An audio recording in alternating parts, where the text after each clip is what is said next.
Welcome in, YouTube, to... I just went over this. It's like part 10, maybe part 9 of Morrighan Initari's Adventures Through Heavensward. We're going to try and do patch 3.4 today. Maybe a little more, depending on how long it takes, but let's hop on over to the game screen. And we'll end the music for now.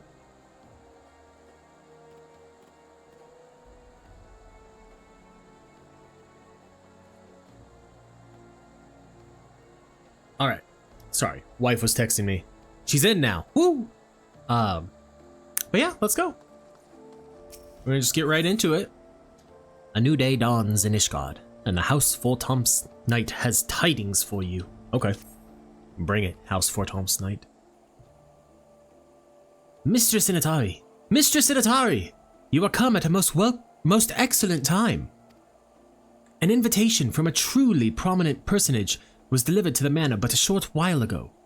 Would that you had been present to receive it, but in any event.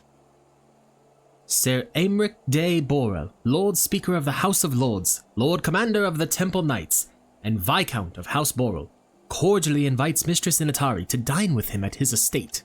I'm gonna lower that just a smidge. You seem surprised. The messenger assured me that his lord had broached the subject with you at an earlier date, when the arrangements for the peace conference were still being finalized. Of course, the intervening moons afforded little opportunity for leisure, but with the happy advent of peace, 'tis plain the Lord Commander sees no further cause to delay. What say you? I need to make it a little bit louder, because the game sounds super quiet to me.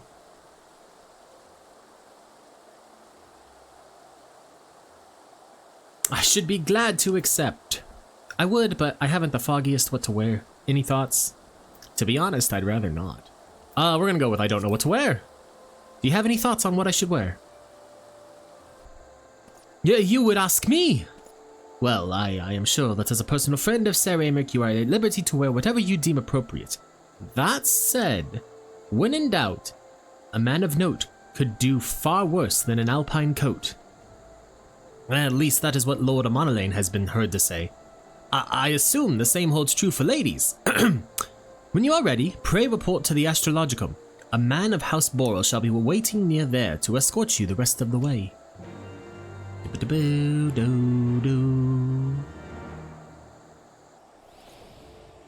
Okay. Let us be off then. To the Astrologicum.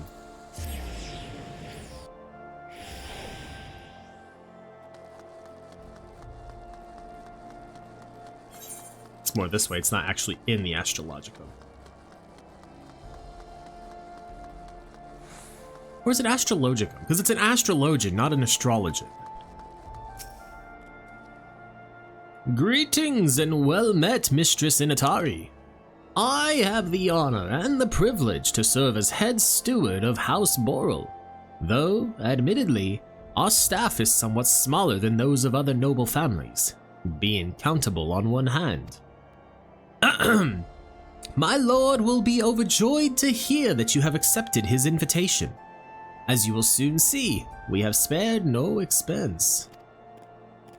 I dare say a woman of action such as yourself enjoys nary a moment's respite. Aye, the battlefield beckons even now, I am sure. But for this day, we bid you lay down your burdens and raise a glass to peace and prosperity.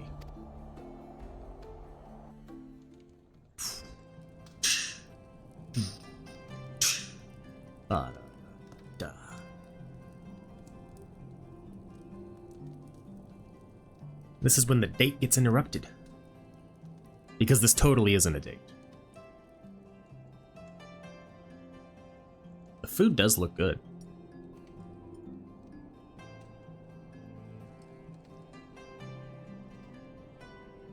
I don't remember if this scene is voice acted or not. To think the Moogles would prove such harsh taskmasters. Forgive me. I did not know you had suffered so in your quest for the horn.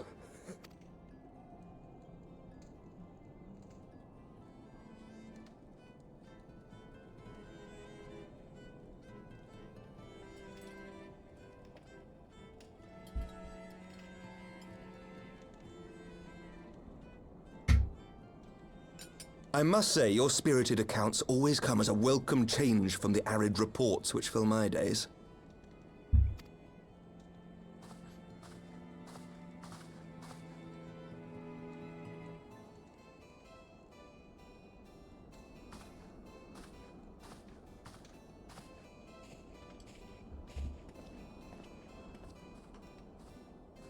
Indeed, this part, Bridget. He makes Morrighan look short, actually, looking at them both sitting here.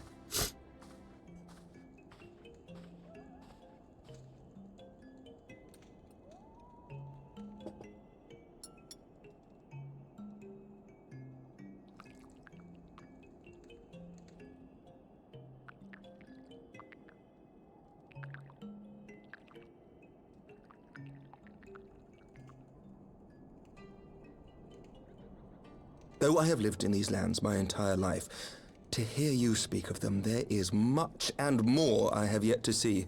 Truly, yours was a marvelous journey.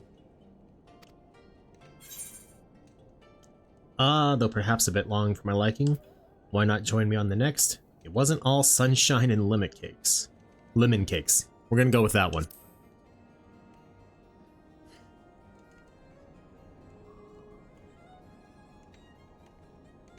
Nor would I presume to imply otherwise. Neither I nor any man alive can truly understand what you have endured, and I cannot say with any confidence that I would have acquitted myself as well under the circumstances, much less grown stronger for it.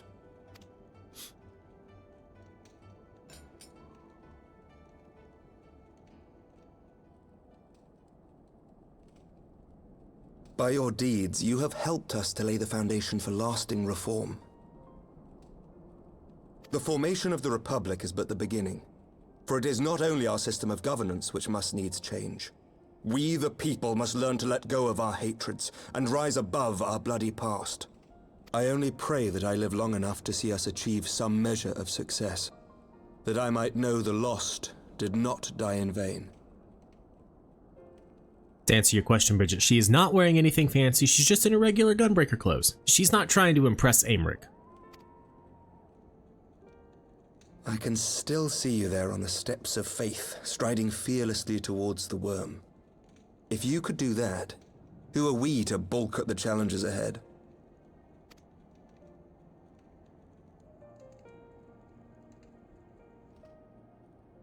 The question of how best to strengthen ties with the other great nations of Eorzea has been debated at length in the Lords and Commons of late.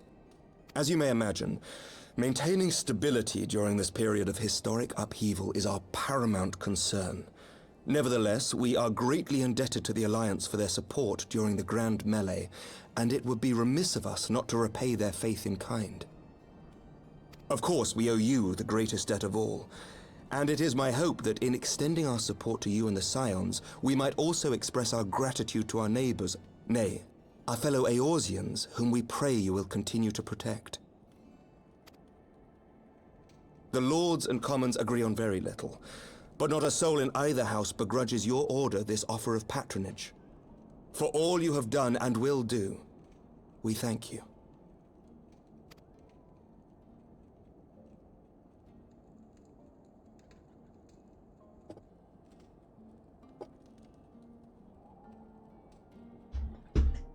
Welcome in, Nikos. Welcome in. He really should be trying to impress her, honestly.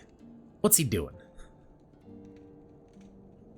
Although I have always felt that this scene felt a little bit like wanting to be more than just friends. May I ask a personal question? You just, yeah, go ahead for it, buddy. Now that the dust has settled, what will you do? Not as a scion, I mean, but what do you want for yourself? Do I actually get to answer? I don't remember. Nope, Lord we get Commander, interrupted. Pray forgive the interruption. News from House Fulton. An urgent message for the Warrior of Light. I was instructed to deliver it without delay. Master Thancred returned to the manor a short time ago bearing an injured maiden. Master Leveilleur and Mistress Tataru are tending to her wounds, but they like not her chances. Respectfully, my lord, they have requested the Warrior of Light's immediate presence. Why do they make it sound like Alice is gonna die here? You must go to them, my friend, and I shall go with you.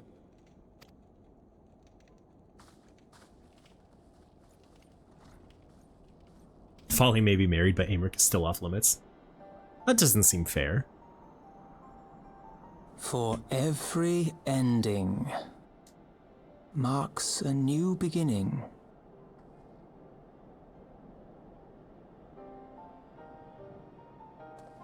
I don't remember whose voice that is. From tragedy and sacrifice, we rise to greet a new dawn, as did she.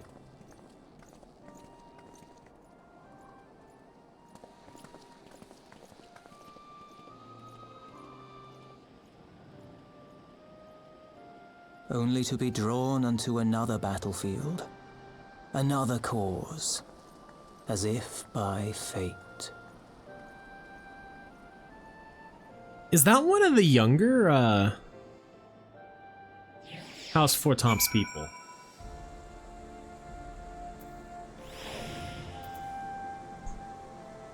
Because I don't remember. Alright, inside the place.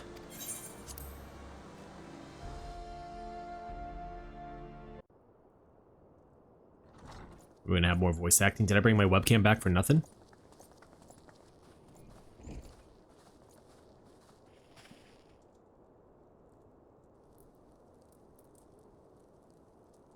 Yes. Yep, that seems about right. Is that... Alize, Alphino's twin sister. She ran afoul of the Warriors of Darkness. Damn Warriors of Darkness. I had been tracking them since the ceremony at Falcon's Nest. Little did I know I was not the only one. Evidently, she had learned of their activities and attempted to shadow them on her own. Poorly. I rescued her in the Twelveswood, and together we fled north. But though I made every effort to cover our tracks, they caught up with us on the Ishgardian border. And in the ensuing struggle, Alize took an arrow to the shoulder. Oof. It was only after we had made good our escape that I realized it was poisoned. She got hit with, God, what's the attack called of the bards? Thank you for coming so quickly. And you, Sir Aymeric. Think nothing of it. How is she? I can't remember what the attack is called. We have done all we can for now. Although the immediate danger has passed, the poison yet lingers in her blood. Bro, just use a Suna. You are a We came healer. to Eorzea together, hoping to bring salvation to the realm our grandfather gave his life to protect. But when confronted with the bitter realities of its politics and its petty powermongers, she was driven to anger and to doubt. That's what it's called. Thank you, Nikos. Coming in clutch. Shadow Bite. She refused to become embroiled in what she termed Eorzea's squabbles and distance herself from the Scions. Though she remained hopeful of a brighter future, she would walk her own path. Would that it had not been so perilous.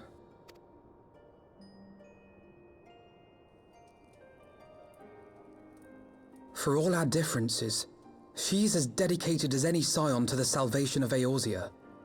But more than that, she is my sister. To be reunited with her, only to lose her forever. Gods, even to speak the words. Take heart, Master Alphino. She will be attended by our most skilled Chirurgeons.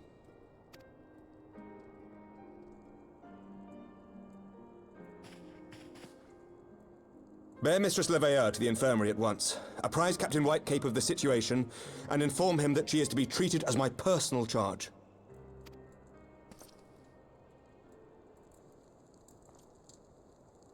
Wait, don't go. Please, come closer.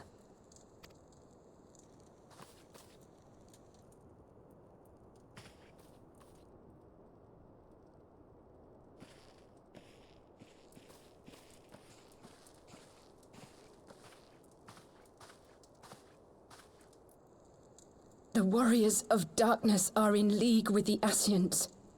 Slaughtering the primals is but the first step in their plan. They make for Zelvatol to bring about Garuda's summoning and to kill her. Bum bum bum. You must stop them.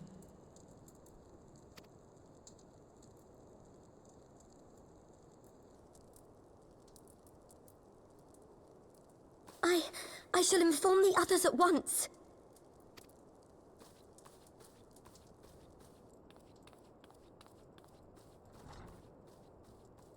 Master Thancred, I would ask that you accompany Mistress Leveilleur to the infirmary.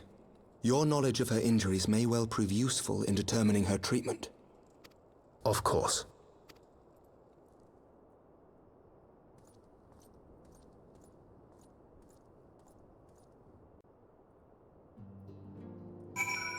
Boom.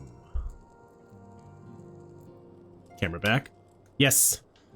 Well, it was really only like... Thancred was only cock-blocking you and Matt's character. Because you two are the ones that are like, oh yeah, Aymric's got it. Surely they won't let her. Yes, I know. We must trust in Captain Whitecape and his Chirurgeons.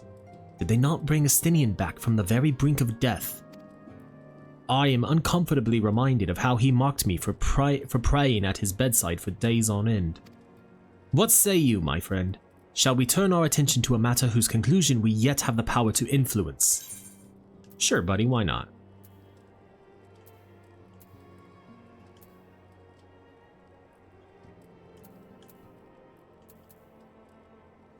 Yes, we'll take the spaghetti carbonara.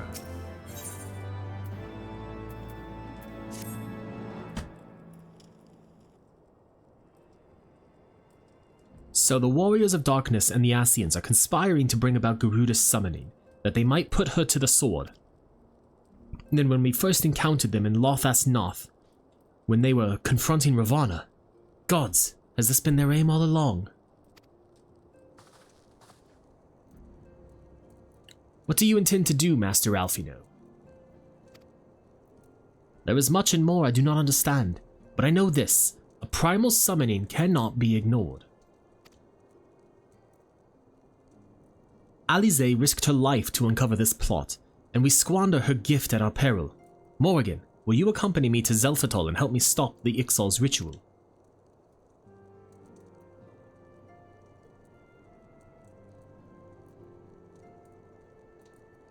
Given that Ishgard shares a border with the Ixali homeland, we have a vested interest in the outcome of this ritual. We have been willing to suffer the Beastmen's intrusions into Kurithan lands to a point, but the summoning of a primal is an escalation we cannot abide. You shall have our fastest airship, Master Alphino. The mountains of Zelfatol are not easily traversed, and this endeavor demands all haste. The gesture is most appreciated, Sir Aymric, but I fear an aerial approach is destined to fail. This is their homeland after all, and Ixali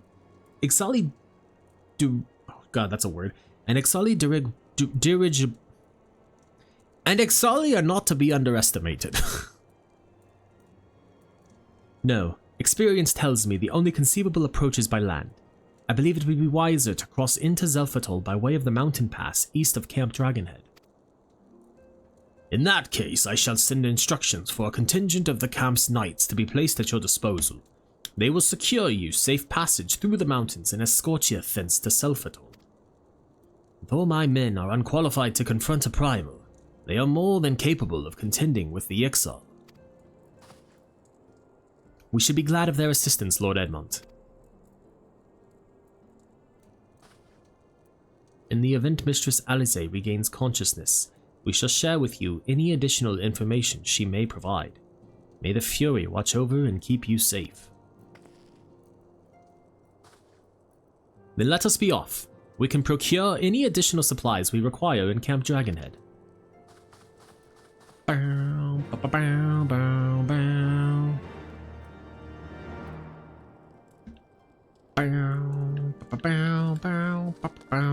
Alright, Camp Dragonhead.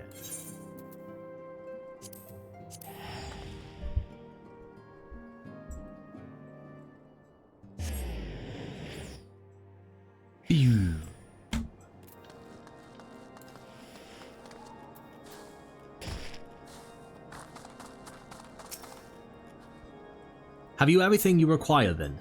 Excellent. The entrance to the pass is north of Natalin and due east of Camp Dragonhead. Though it is normally guarded by a score of Ixali warriors, I have been informed that House Fortomp's knights have already dispatched them. The enemy's gates lies open. We need but walk through. Bum. Pew.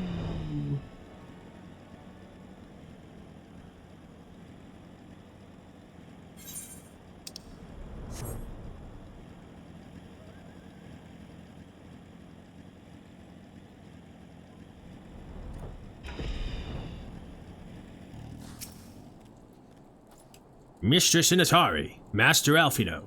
As you can see, the gate is ours. Be advised that our scouts are reporting increased activity around the first mountain. Simply put, they are up to something and don't want anyone interfering. We stand ready to escort you to Zelphatal and aid you as you see fit. The enemy will be thick on the ground. Upon arriving, let us advance with care as we search for the site of the summoning ritual. If the gods are good, we should only have to contend with the Ixal, but if they are not, we may be forced to do battle with the Warriors of Darkness. Zelphatal, now accessible. Alright, let's see what our queue time is like. And let's drop the new spaghetti food we got.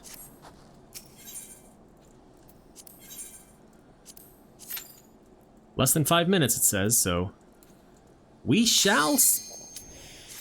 Hell yeah! Way less than 5 minutes. That was like 5 seconds.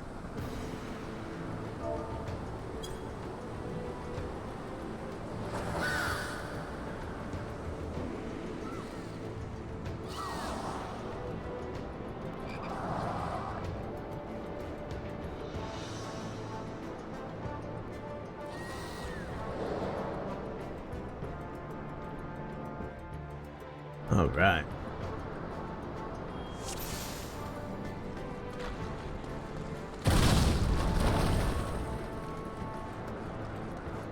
What is... Some kind of ad was playing for a second, so I apologize for that.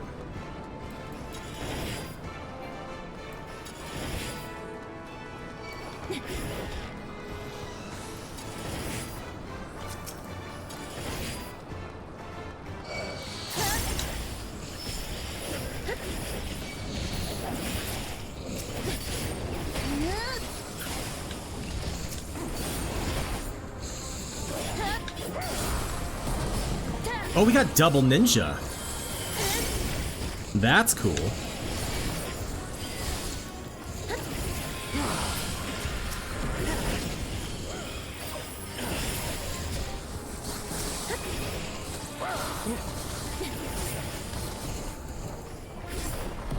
Oh, we have just the one left.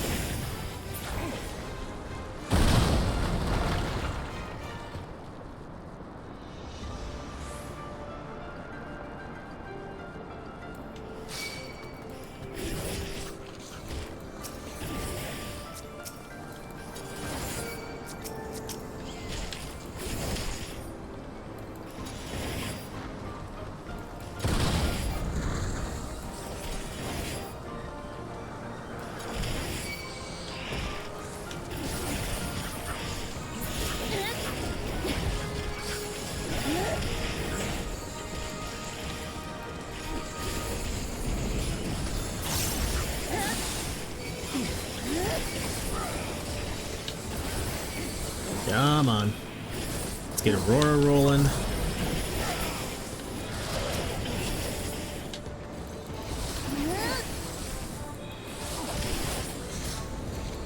Come on. There we go.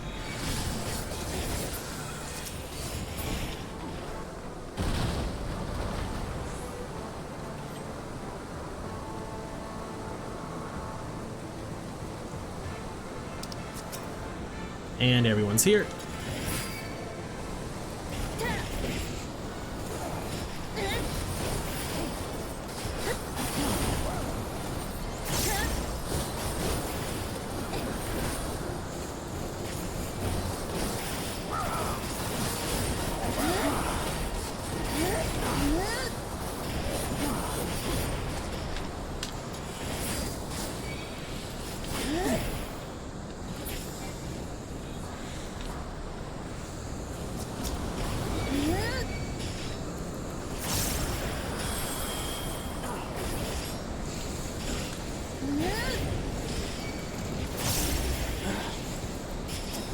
I like that ninja is doing the thing. Oh. Okay, I like that they changed the way that mechanic worked, actually. That was good. Because it makes it very clear.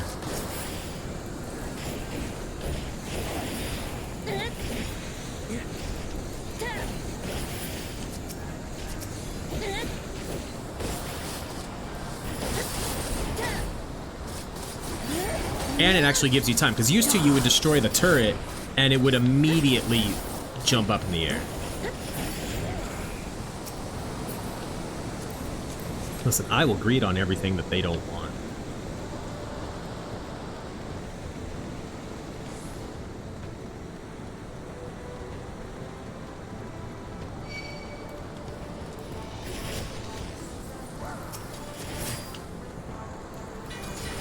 I don't want to talk about how I just ran into a pole.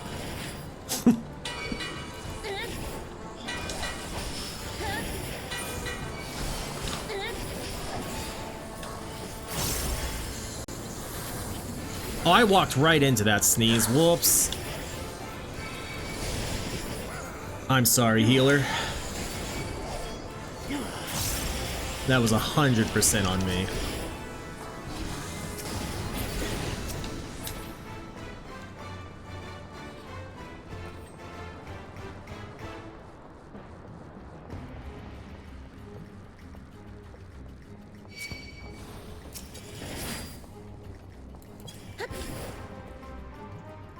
Oh, fuck. I'm lagging.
I think we're to the second boss now? Yeah.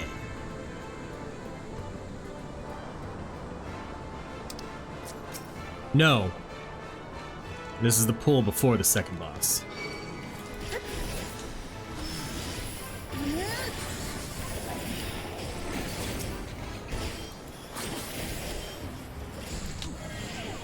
Oh, come on.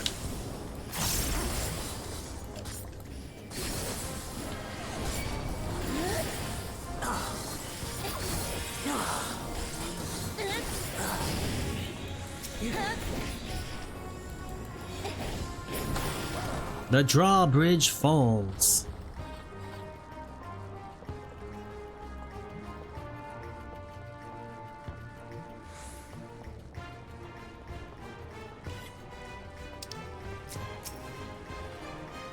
Now we're all here? Okay.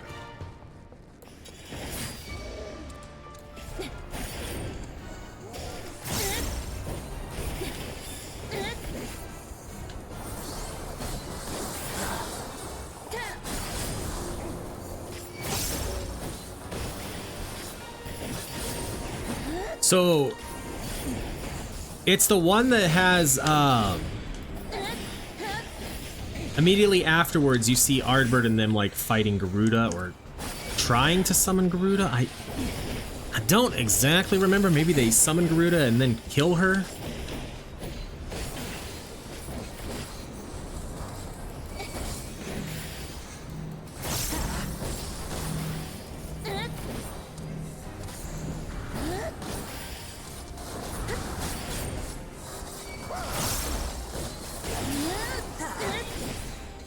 I don't remember the exact, like, story behind it, which is why we're doing another story. Oh, okay.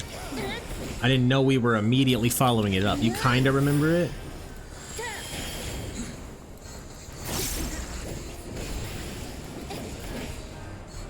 So we don't want to be in front of that one, because he's gonna probably do the knockback here in a second. Yep.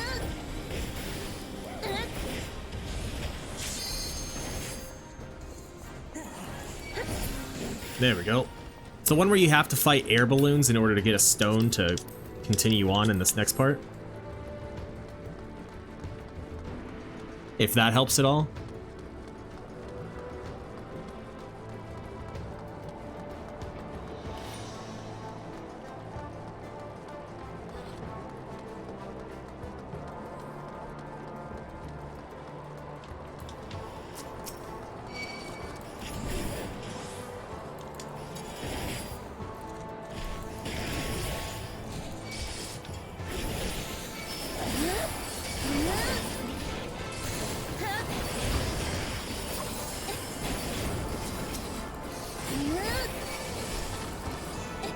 Do we not have to kill the yacht air balloons anymore? Did they change that?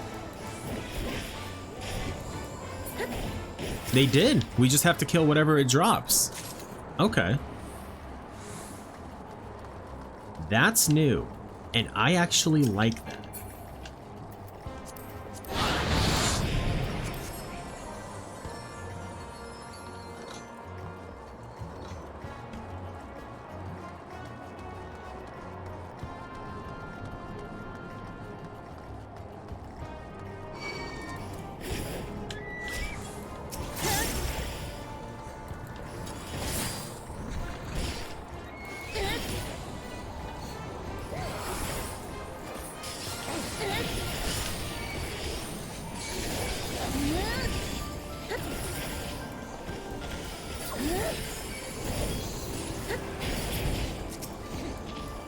Oh, we're already down to the one.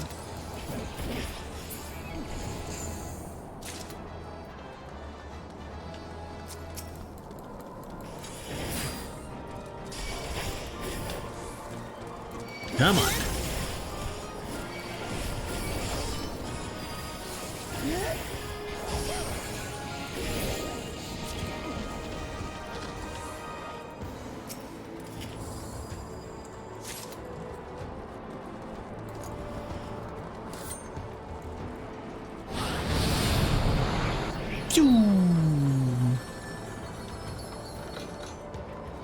Some changes in the dungeons they've made make a lot more sense. Like this one, I kind of dig.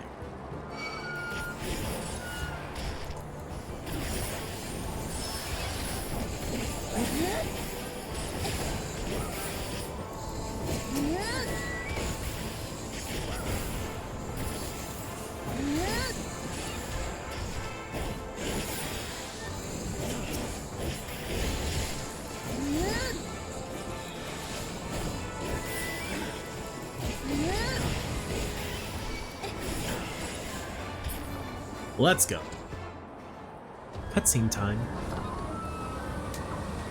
Yeah, because this guy's trying to summon Garuda.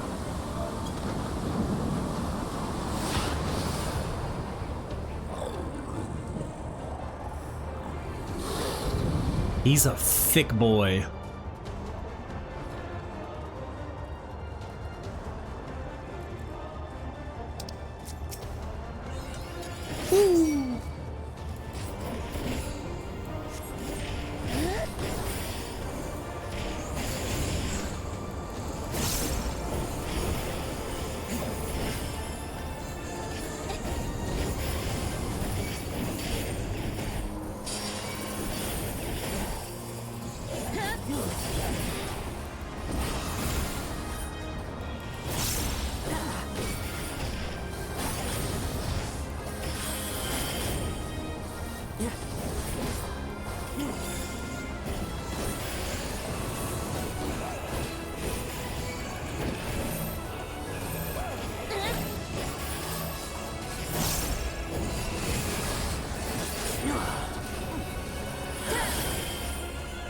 They made these mechanics a lot, like, more apparent too, and I like that.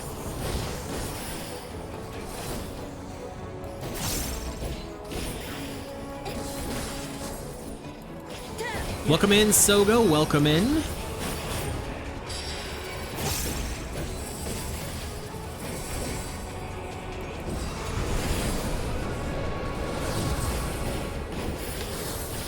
Thank you for stopping by.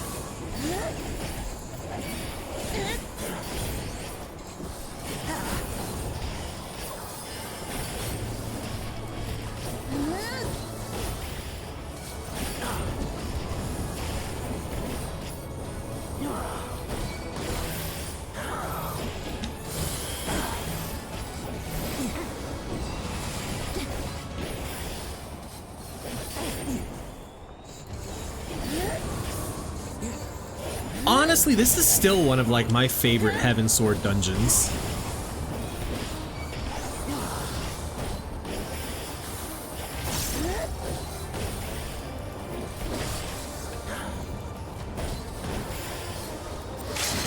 Yeah. GG.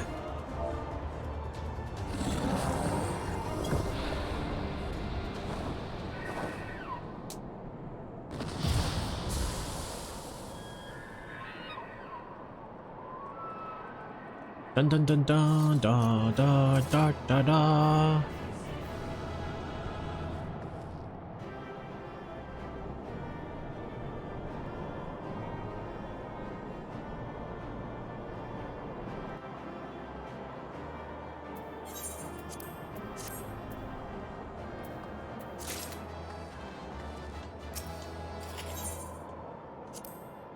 Hey, we got 2 of the 3 player commendations.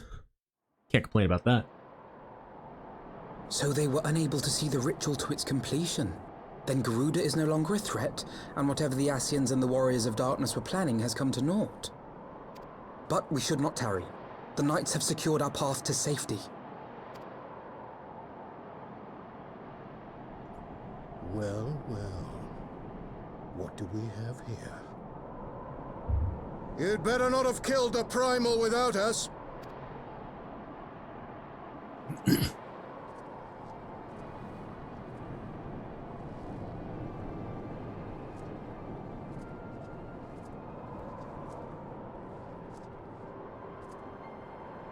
Bum bum bum.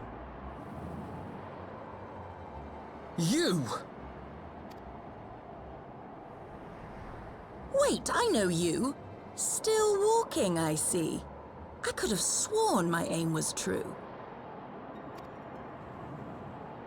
Just what is your game?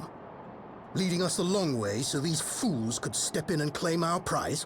How I did not recognize that was Urianger is beyond me. No, no. Let's not make hasty accusations. By the look of things, the ritual was proceeding as planned. We arrived at the appointed hour. 'Twas they who erred. It is hopeless. We cannot face them all. Bitch, please, I got this, Alphino. Do mine ears deceive? A boy! So that's the way of it. Twins! You had me worried for a moment there. Know that I will happily make it quicker for you, if you just stand still. Of the Warriors of Darkness that are not Ardbert, she is my favorite. We wouldn't want to upset the man in white with any unnecessary bloodshed now, would we? You mean Elidibus? The emissary? He shall never die. You've been awfully busy since we were kind enough to spare your lives.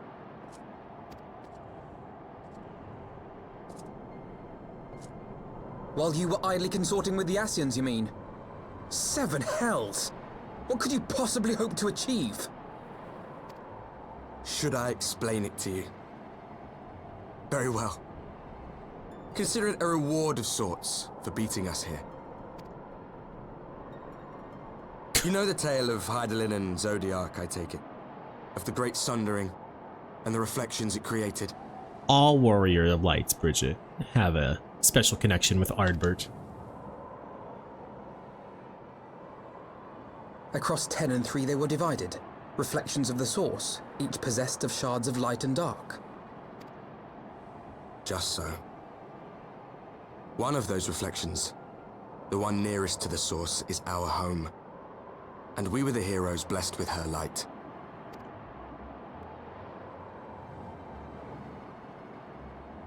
But not all worlds hold light and dark in equal measure. In ours, the power of light was greater by far. So the Ascians, who once threatened our home, were no match. And they fell before us, one after another, till none were left. Victory, we thought. And then came the light. A flood of pure, blinding radiance, annihilating shadow and color and life itself. Ere long, it will consume our world, leaving naught in its wake but blank perfection. That cannot be. Do you honestly expect us to believe such a story? Believe what you like.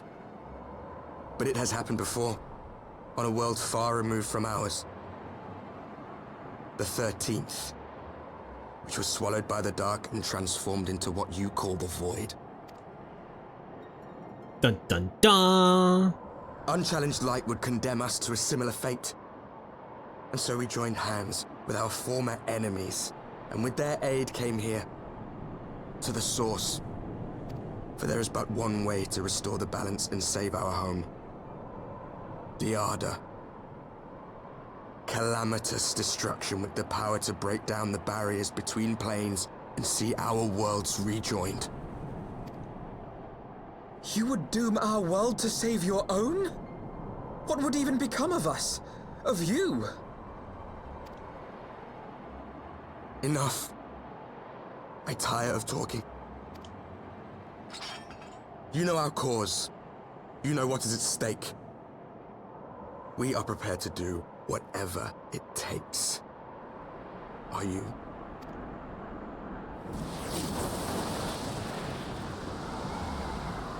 Calm down there, warrior.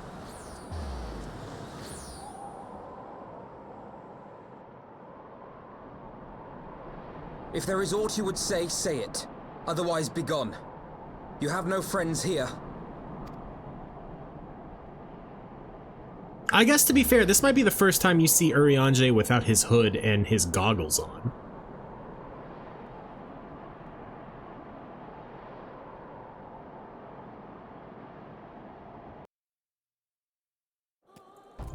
And if that's the case, I mean, that would explain why I didn't recognize him. All things considered, we should be grateful to have survived that encounter. It is, okay. I couldn't remember for sure. Oh. Webcam back. Gotta cover that chat box. Do you think it could be true that to save their world they must bring ruin to ours? No, it matters not. Such wanton destruction is beyond justification. Whatever their reasons, they must be stopped. The sacrifice, the loss, it ends here.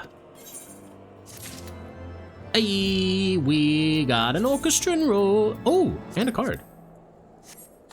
And the mask covers his sideburns, you are correct. The leader of the band. Forgive me. This is neither the time nor the place for idle introspection. The knights can apprise Lord Edmund of our success, and we the Lord Commander. More importantly, I should like to see if my sister's condition has improved. You may take a moment for yourself if you wish. I will be at the congregation. Of the Knights Most Heavenly? Bum, ba-ba-bum, bum, bum. Actually, we can just return. Do, do, do, do, do, do, do, do, do. Do, do, do, do, do.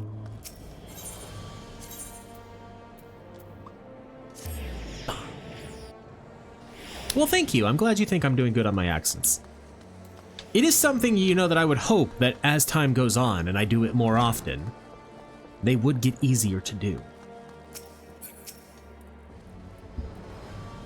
It brings me joy to see you safely return to us, Morrighan. What news from Zelphatol? Well, we prevented Garuda, and then, the Warriors of Darkness showed up. Then we were not too late. On behalf of Ishgard, I offer you my deepest thanks. As for we who remained here, as for we who remained behind, Mistress Y'shtola has been tending to Mistress Alize in your absence, and I am pleased to report that she has regained consciousness. I imagine you have many questions, especially given your recent encounter with the Warriors of Darkness. I know I do. Come, let me show you to her room. Do not worry, her condition is much improved. She is a resilient one, much like her brother. Do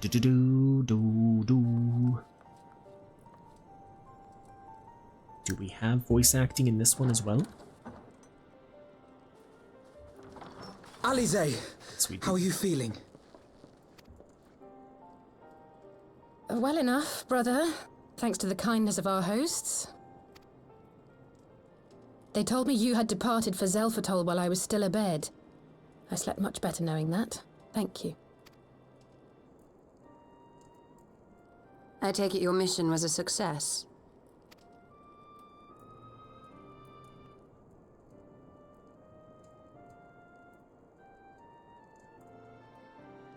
As if we needed any further confirmation that they are in league with the Ascians. But to save another world? I think not. I too thought his story fanciful at first. But it is possible there may be a kernel of truth in all of this. At the very least, none of his claims contradict the word's account. Right? It looks Following these so people, good. Alize. Why? During my travels, I had oft enjoyed tales of the Scions and their exploits. But after a time, I began to hear whispers of a gifted and theretofore unknown band of adventurers. Adventurers who had supposedly sworn to travel the realm slaying primals in the Scion's stead. The Warriors of Darkness. And in the course of investigating these rumors, you stumbled upon the Ascians' involvement.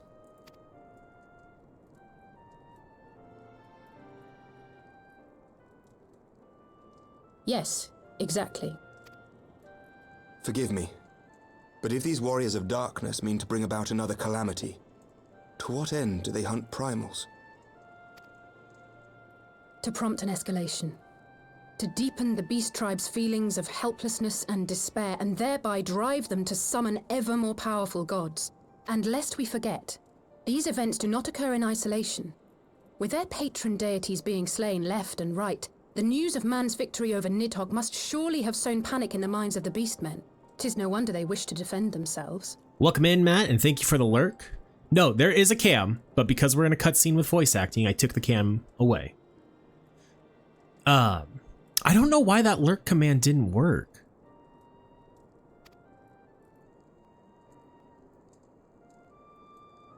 Power answered with greater power, death with more death. A vicious cycle fueled by fear and hatred. I know it's like all too well. Oh, because I was like, that one confused me for a second. I was like, it worked there. It's the voice, yes.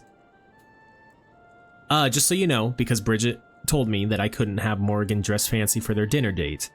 Morrighan didn't want to dress dancy for their dinner date anyway. Have a good one, Bridget. Thank you for hanging out while you could. So, Amric has still been most impressed by Imani and Folly. Indeed. The Ascians sow discord and desperation, and the Warriors of Darkness reap the harvest. And so it continues. Yet that is not the extent of their ambitions. The Ascian himself observed that once the powerless realize that the old gods have failed them, they will have little recourse but to look to a new one. We cannot let that happen. It should come as no surprise, but Alizé and I have uncovered evidence that the Ascians have been manipulating certain parties to ensure that a constant stream of crystals flows into the hands of the beast tribes. If we sever these supply lines, we should at least be able to slow the escalation. Agreed. Kral and I shall journey to Zelphatol and learn what we can of the Ixal's source. Then I, for my part, pledge to lead a similar investigation into the origin of the Nath supply. Sir Emmerich? As a member of the Eorzean Alliance, Ishgard is honor bound to play an active role in maintaining the security of the realm. You might also say that I have some personal motivation, given the Ascians' dealings with my father. However, I make no secret of the fact that my knowledge of primal beings is scant at best. As such, I should be most grateful if one of your order were to assist me. Allow me, Sir Emmerich. I have dealt with the Nath before.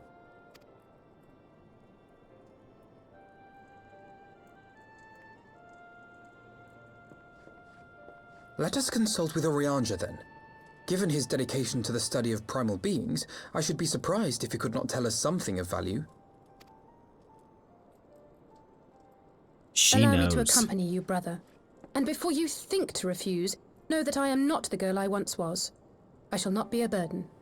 You have my word. She knows it's Urianger. But Alizé, you... Slap him. Do it.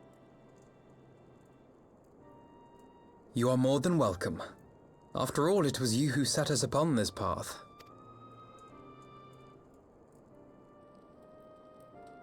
Wait a minute. I'm afraid I can't allow you to leave just yet. Not until you try on the new outfit I prepared for you.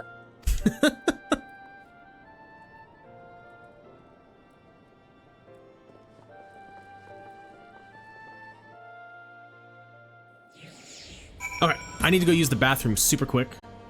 So we will be... Alright.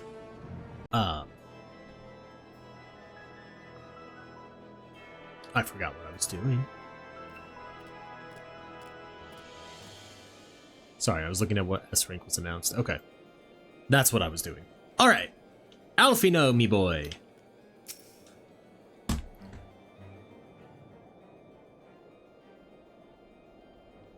It has been many moons since we last worked together, though I believe the same cannot be said of the two of you.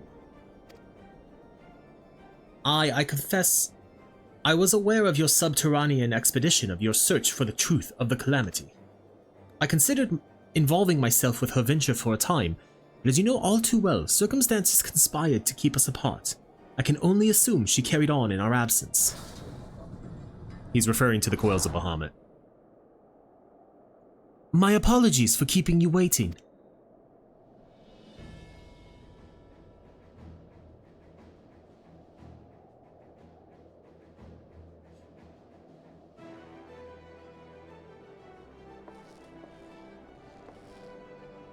Right, then shall we be off? Tataru never ceases to impress, though for a moment I feared she might furnish you with an identical outfit. Praise the 12 she did not. Mother and father were rather too fond of making us wear matching outfits. Do you remember that time at the studio when that girl of yours crept up behind me in the hall and whispered? Sister, please, she was not my... Can we not have this conversation in front of the Warrior of Light? So be it. Another time, perhaps. I should thank you again for your assistance with my expeditions, Morrighan. Though we left matters somewhat unfinished, I am nevertheless prepared to focus on the task at hand and aid you to the fullest extent of my ability. As you helped me to brave the coils, so too will I help you to defeat the Warriors of Darkness.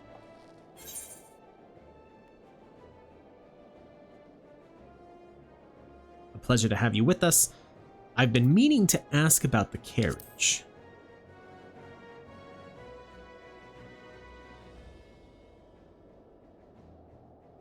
Ah yes, the carriage that so fortuitously arrived to spirit us away from Uldar after the banquet. The driver informed me that I had my sister to thank for his presence in Uldar, How did you know to send help? Oh, drunken brass blades are even less discreet than sober ones. Unfortunately, by the time I learned of the plot, I was too late to do anything more. Frankly, I'm still amazed Brennan managed to find you. New garments aside, I must say that you seem different, more resolute than when last we met. You have the look of a woman who is ready to fight for the future of Eorzea. To the extent of my abilities, perhaps, but I have no delusions of grandeur, nor will I pretend to have found myself or any such thing. I am here today because I would regret it if I weren't. That is all. Fair enough. Let us depart for the Waking Sands then and see if Urianger can be of assistance. Bum bum ba da. Do do do. Do. Do I have any more tickets that take me to Vesper Bay? I do. We're running low on them, but we have them still.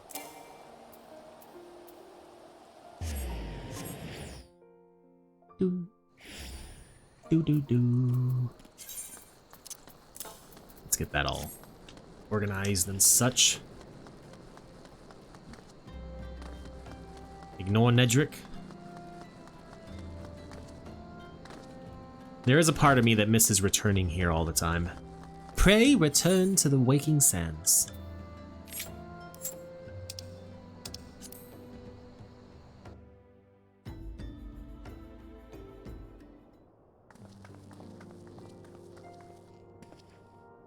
Urianger, apologies for calling upon you unannounced. Why, Master Alphy, no. Would that the scholar had seen fit to grant me knowledge of thy coming. What bringeth thee and thine here this day? The warriors of darkness have returned. Pray allow us to explain.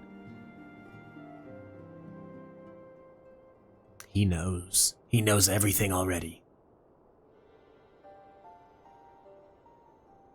I too have heard tales in recent days of primal beings rising up only to be cast down by forces unknown. Alas, as thou didst observe, this serveth but to spur the beast tribes to pursue their goals with redoubled fervor. We have two objectives at this time: to identify and remove the source of the beast tribes' crystals, and to take direct action to prevent any further summoning rituals from reaching completion. The second is easier said than done, of course. While we were fortunate enough to learn of the Ixal's plans before they came to fruition, I should be surprised if the Warriors of Darkness and the Ascians did not have similar designs elsewhere, of which we have no knowledge. Thou wert wise to come hither, for this very day did I receive tidings most troubling from across the Strait of Murthor. Ugamora stirreth, and there are whispers that the Lord of Crags neareth his return. Mere rumours, mark thou, but in light of thine own discoveries, thou canst ill afford to turn a deaf ear to their claims. Aye, we must ascertain the truth of the matter for ourselves. Let us consult with the Maelstrom forces stationed at Camp Overlook. Morrighan. Thank you for your counsel, Urianger. Pray inform us should you learn aught else. I shall. That is not his voice, but I can't hear it in my head right now. If I may, brother, Urianger, is there anything else you would like to say?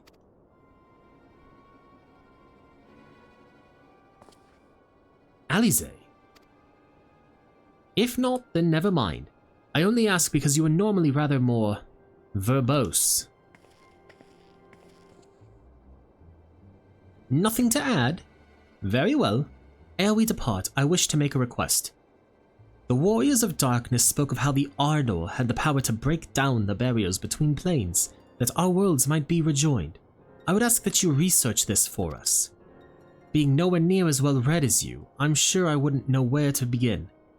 That said, I have heard tell of a promising tome, the Gayran Oracles. Mayhap you could start there?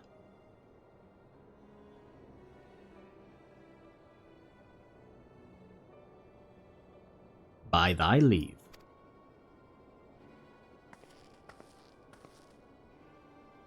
Camp Overlook, was it? Very well. Yeah, that was odd. I agree, Alphy, now.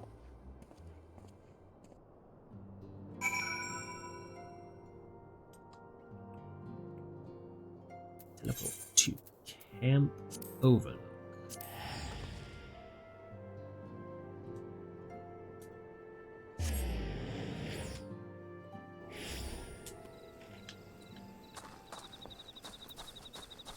What do you guys have to say? That had better be the sulfur.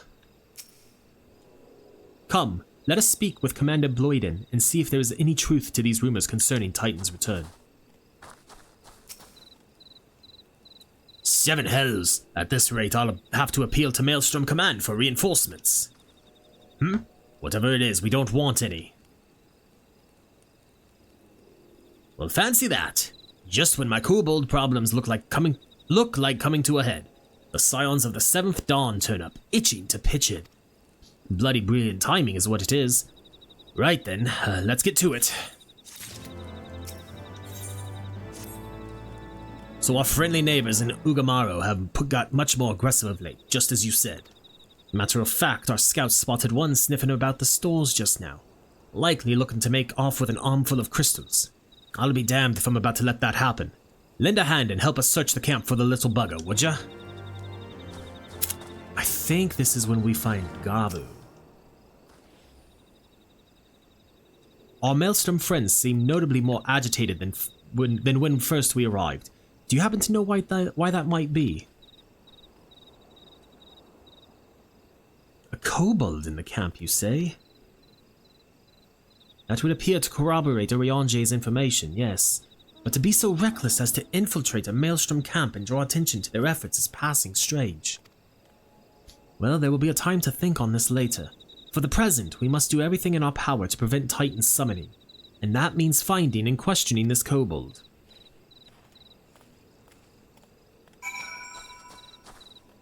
Alright, let's zoom out because I don't remember where he might be.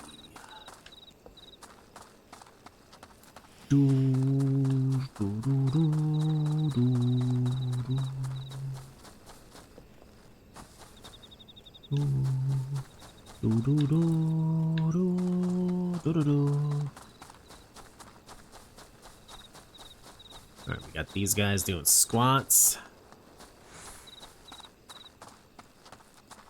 Alright, what the hell?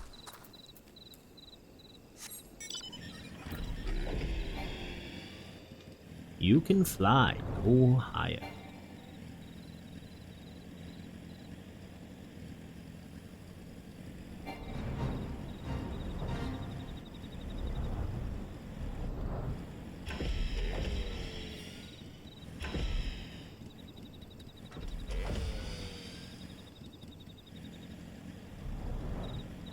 What the crap? Oh. Koboldling.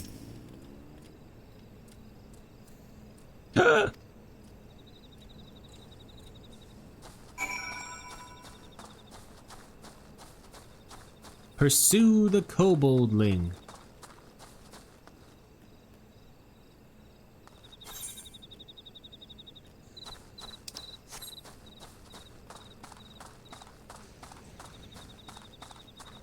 I was gonna say, I'm pretty sure he's down there. Can I jump over this? Yes. Stay back! Away! Far back! I'm not a... God, it's no use. Pointless. Hopeless. No use.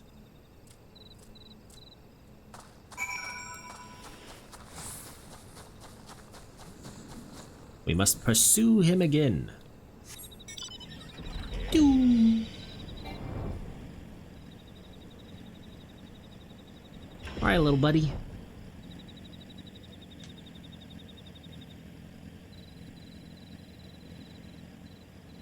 Where you at?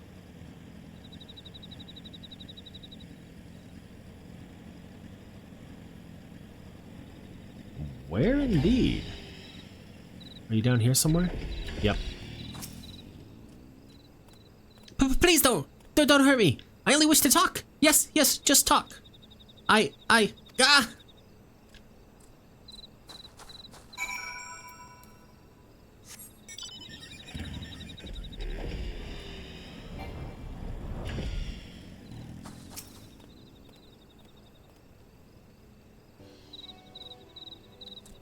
This was a stupid plan. Stupid, stupid, stupid. But if I tell no one, then everyone will. Yeah, she found me again. What to do, what to do, what to do? I come in peace, only to talk. Speak, say, talk. So please, please, do not hurt me. So this is our wily kobold infiltrator, is it? No wonder the soldiers were on edge. He could very well give one a bruised knee. Huzzah! We've got him. Fine work, scions. So, little one, thought you could sneak into my camp, did ya? Plotting to steal my crystals, were ya? No. I came to talk, to ask for help. But when your soldiers saw me, they drew their weapons and shouted, and I... Now, let us all take a deep breath and discuss this like civilized individuals. What is your name, child? Pikmin Gabu of the 620th Order. At least, I will be a Pikmin. One day. Well met, Gabu. I am Alphino, and this is my sister Alize. Morrighan, the woman who found you, is our friend. And now that you know our names, we can be friends too. Now Commander Bloyden here thinks you want to take his crystals. Gabu, but you said you came to ask for help. Why to us and not to your own people? What happened, Gabu? Can you tell us?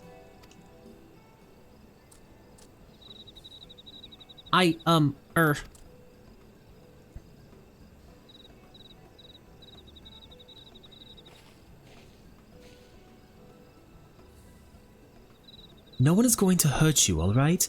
Not while we're here, I promise.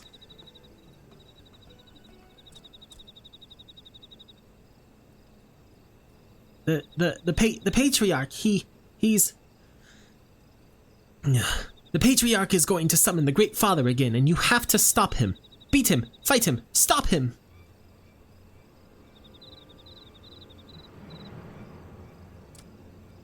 Gabu's parents said they didn't want it, along with many others, but the Patriarch wouldn't listen. He was so angry, raging, fuming, angry.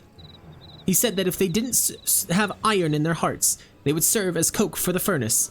And then the guards took my parents and the others away, and I haven't seen any of them since. Coke for the furnace? I did not want to believe it, but I have heard tales of foci fashioned from the bones of beastmen, which worshippers use in their rituals, hoping to summon more powerful incarnations of their gods. By the 12, that is sickening. No one listens to Gabu no matter how much he cries, pleads, begs, cries. They do not listen, only talk about punishing the overdwellers and praising the Great Father. Gabu loves the Great Father, but he loves his parents too, so please, help Gabu, stop the Patriarch and save his parents.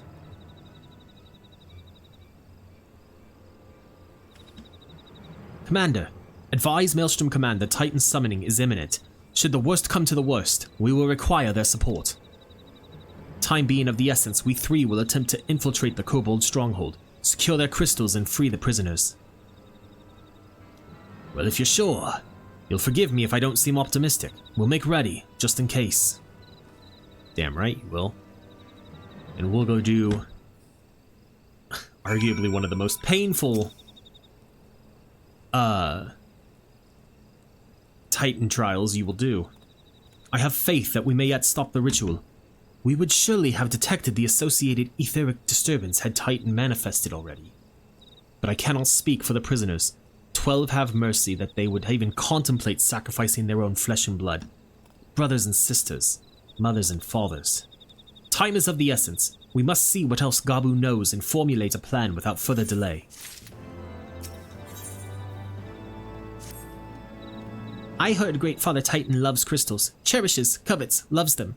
And if we gather enough, he will return. That's why the Patriarch told everyone to go forth and gather them. So I was thinking, if we take all the crystals away, maybe the Great Father won't come. Very good, Gabu. I was just thinking the same thing. Do you know where these crystals are stored? I know. Oh, several spots, each defended by a different order. Gabu wanted to steal them, but he was too afraid to go alone. Yes, too afraid to go alone. But together we could take them away and hide them. Come. Gabu will lead you to the first cache.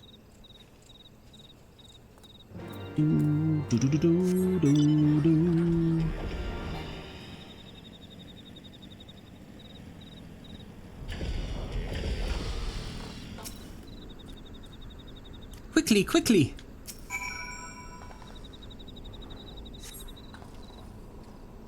Do you have them all? Good. Lead on, Gabu. This way, this way!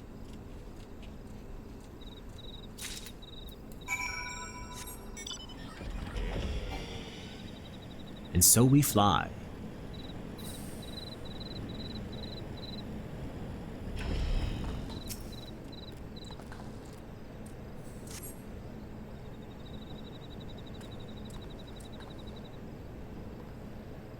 Time is short. If you have the crystals, we should move on to the next cache. Did you hear me, brother? Brother! Aye, aye, it's just that.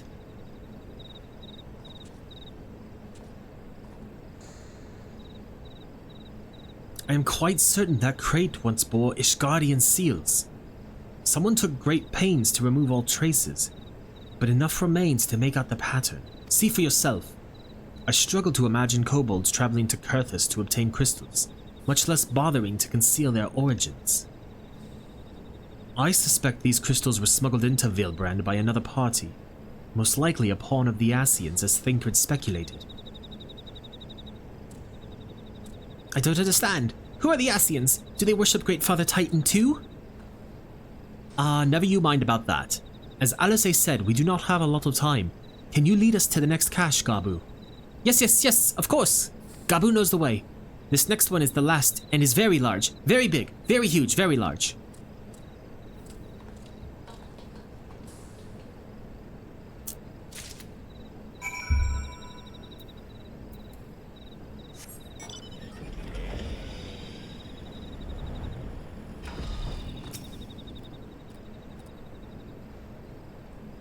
Let's go.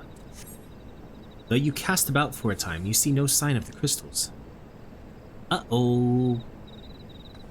Does that mean they've already been taken? Confound it. What about you, Morrighan? Any luck? Nothing. But this cannot be. Gabu saw them. Spotted. Saw. Think, brother, think. They must have moved them, yes? The question is, where to and why? Within Ogamoro, where they summoned Titan once before, and mean to do so again. It is the only explanation. What about Mother and Father and the others? We have to help them. And we will, Gabu. We will. Stay calm. We still have time. They have yet to call for the remaining crates, yes? If they had, then they would have found the other caches empty and sounded the alarm. Nevertheless, I believe the time for stealth has passed. We must breach the navel and seize the remaining crystals. There is no other way to prevent Titan's summoning. But first, give me your crystals that I might deliver them into Commander Bloiden's custody. We dare not take them into the bowels of the mountain.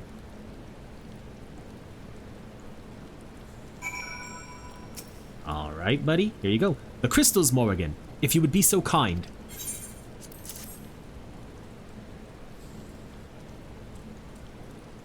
Thank you. I shall deliver them to Camp Overlook for safekeeping and brief Commander Bloiden on the situation. Pray go on ahead. As I recall, there was an aetheryte within the Ugamaro mines that should deliver you to the navel. Gabu doubtless knows the way. Wait for me there. I shall rejoin you anon. Strange. I would have thought you eager to remain in the thick of the action. But if this is what you would prefer, then Godspeed, brother. This way, this way! Follow Gabu and Alice. It's this way. We go down here. We hang a left. We go right. We have to go all the way around because it does not have an entrance on this side. It shows that it does, but it does not.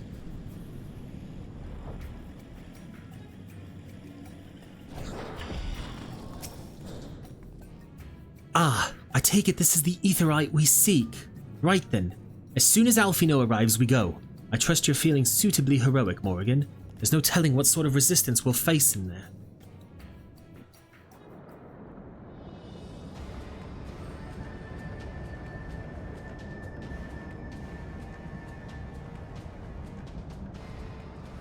Quickly, you clods! Briskly, swiftly, quickly.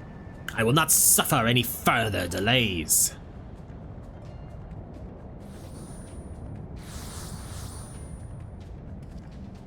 Lay down your arms and surrender. We have your crystals. There will be no summoning this day. Overdwellers, here! But how did you? Where are my parents, Patriarch? Where are they?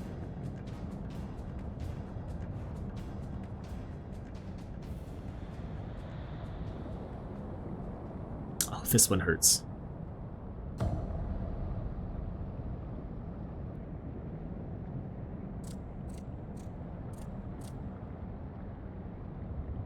Mother?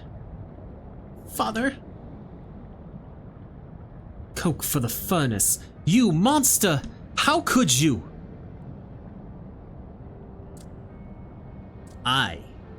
We are but servants of the Lord of Crags. We are his, that he may drink of our blood and partake of our flesh, that he might draw upon the strength of his children and defend them from the tyranny of the Overdwellers.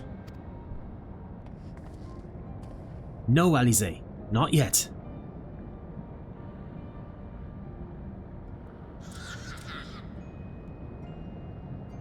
I understand, Patriarch. I do. Your fear, your anger, your hate. You would do anything to protect your people. Anything to deliver them from despair. Whatever it takes to ensure that those who threaten you can never do so again. But in your single-minded pursuit of this objective, you have brought suffering on your own kith and kin. You have sacrificed the lives of the very people you sought to protect. But it need not be this way, Patriarch. Renounce this bloody course. Cease your attempts to summon your god and work with us, together, to build a lasting peace. Another peace to be abandoned at the Overdwellers' convenience? Oathbreakers, all of you! Liars! Betrayers! Oathbreakers! You take and you take and you take, and when you've had your fill, you sue for peace. You promise that this time will be the last, until you grow hungry again. And when we dare to defend ourselves, you declare that this beast tribe cannot be suffered to live. That our god drains the land of ether and brings naught but suffering, death, destruction, suffering upon us all. I will hear no more lies from you and yours, Overdweller. You've ruined your own lands. You'll not ruin ours.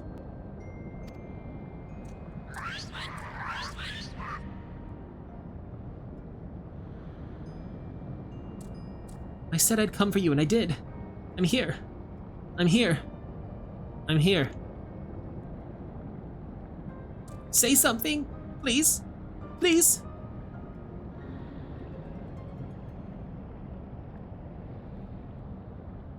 Please!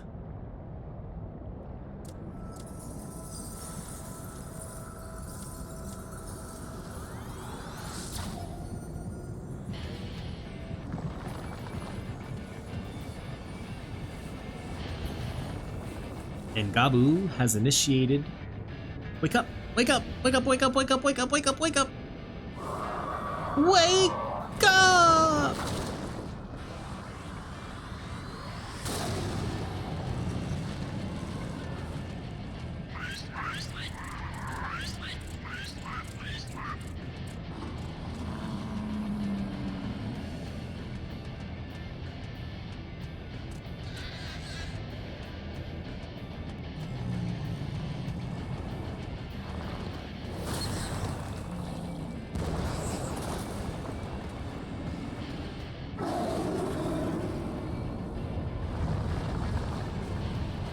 Seven hells!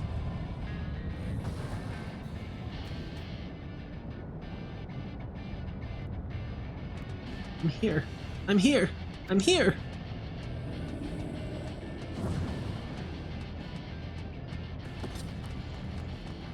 Alphy, no. Leave him to me.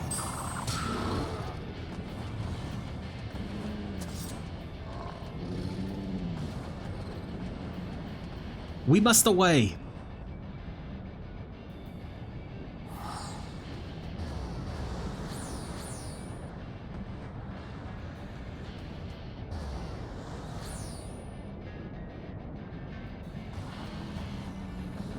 Goodbye, Obsidian Carbuncle.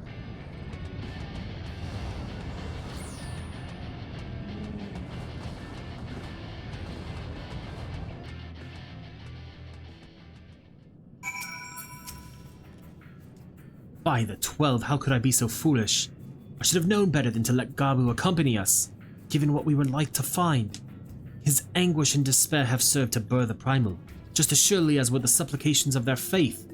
Worse, being born of such tumultuous emotion, this incarnation of Titan seems incapable of naught but violence.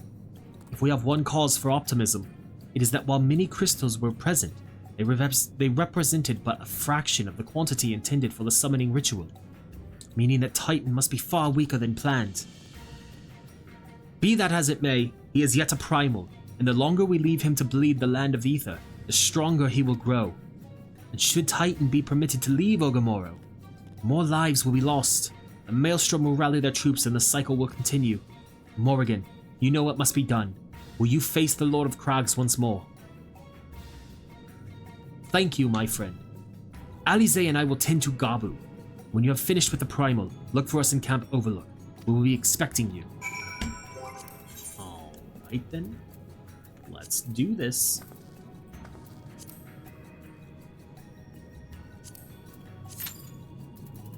Average wait time is about 5 minutes. In the meantime, let us fly back to Camp Overlook. Doodaloo, doodaloo, doodaloo, doodaloo, doodaloo, doodaloo. Come on.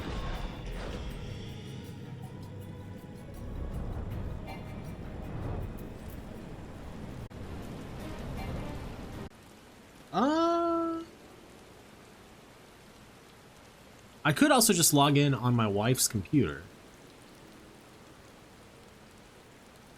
and have her carry me through.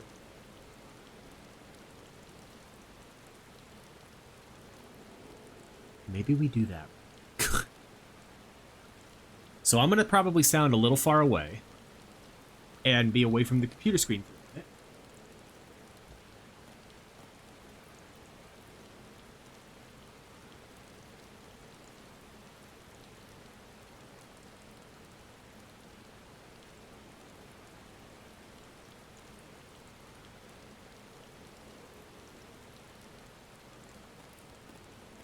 I am going to leave Hugo.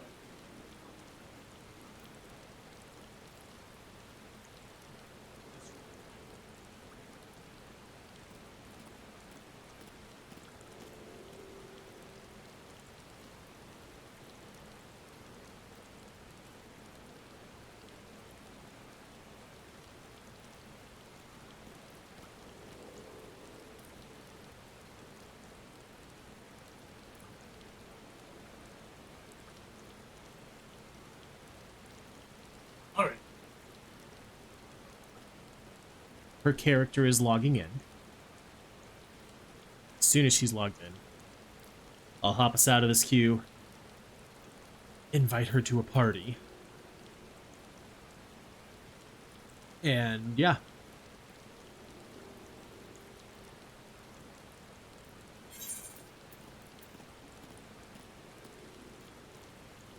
Because I don't want to sit here and wait around and waste time waiting for this. Here she comes. Invite Folly to a... Perfect.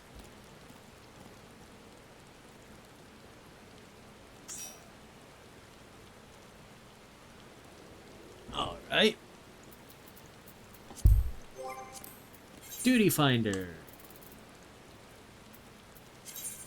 Unrestricted party. Enable hard. Join. We get to see how well I can play mouse and keyboard.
see how this.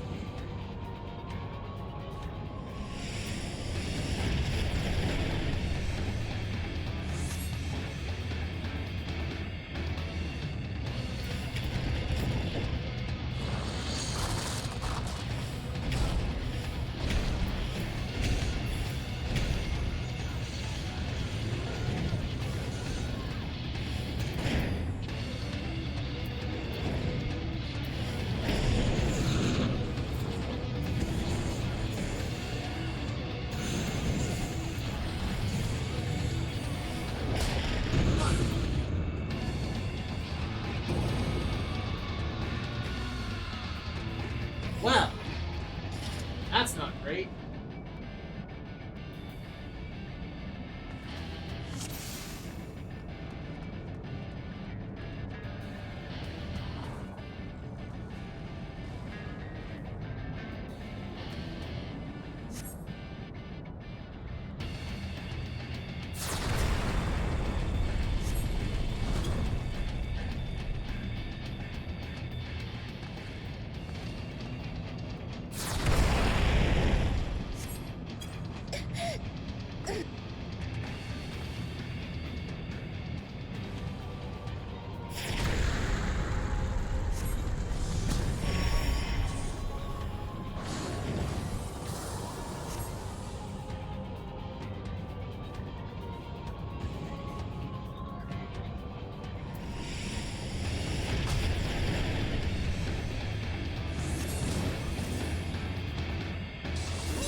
Okay.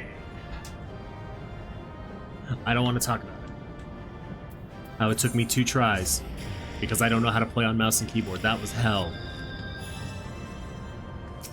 Sure, let's get what Okay, but now we can continue on with the story.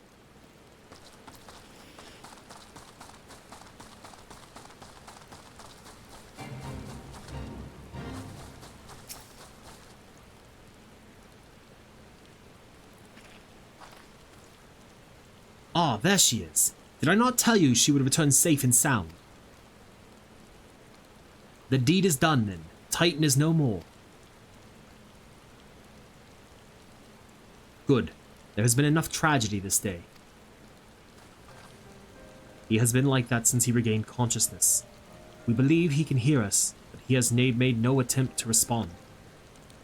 He is almost certainly still in shock, but we cannot discount the possibility that he succumbed to the Primal's influence.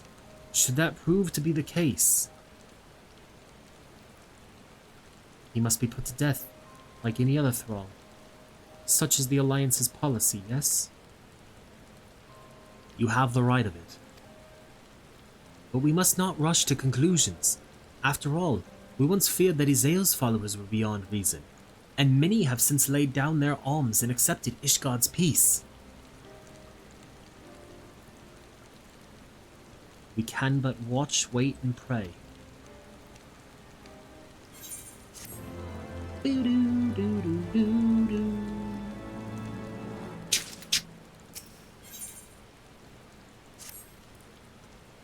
There is naught to be gained from dwelling on an eventuality over which we have no control, much less one which may never even come to pass. Let us tend to more immediate matters, informing Commander Bloiden of Titan's demise, for example. You may be certain that he will be glad of the news. Would you be so kind as to break it to him?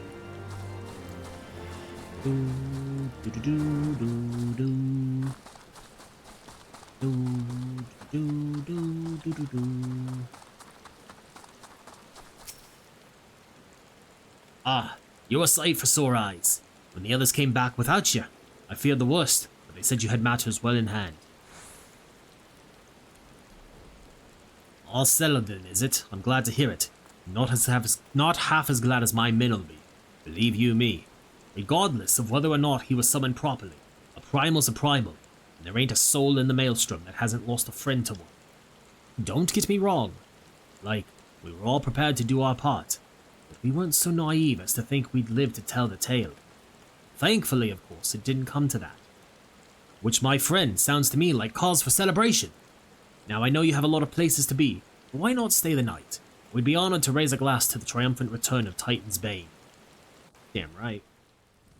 Isolate, primals.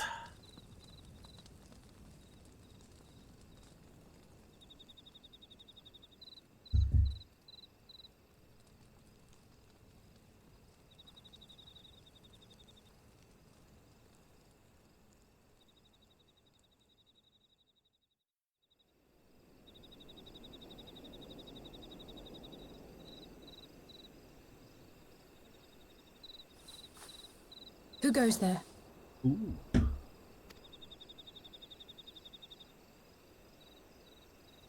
Oh, it's you. Forgive me for straying from the camp.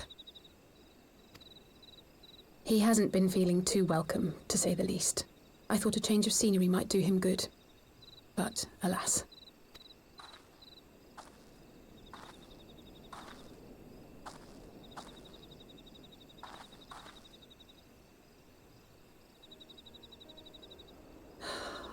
It's so quiet out here. The stars spread out before us, beckoning across time and space. Dawn may banish even the darkest night. I should be stronger for all my experiences, yet my heart aches more than ever.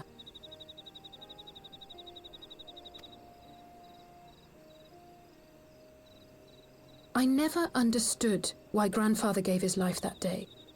I thought that if I came here, I would find the answers I needed. But when I finally laid eyes on the land he sacrificed everything to save, saw firsthand the bickering, the pettiness, I was disappointed. I was angry. I could not fathom how these people were more deserving of his love than his family, than me. Nevertheless, I had to believe he had good reason. I was determined to uncover the whole truth of the calamity and, perhaps in so doing, find my own purpose in this sea of chaos. My travels have been enlightening, but I cannot say that I have enjoyed them. I have lost count of the many petty crises that I was helpless to resolve and of the people whose actions I could not understand. There were others, of course. Good people. People with whom I felt a kinship, whose lives I could not save. I found myself asking what it was all for. Why try if I was doomed to fail in the end? But then I recalled Grandfather's words to my father, years ago, before he left Charlayan behind forever. To ignore the plight of those one might conceivably save is not wisdom, it is indolence. We must all protect that which we hold most dear in the manner of our own choosing.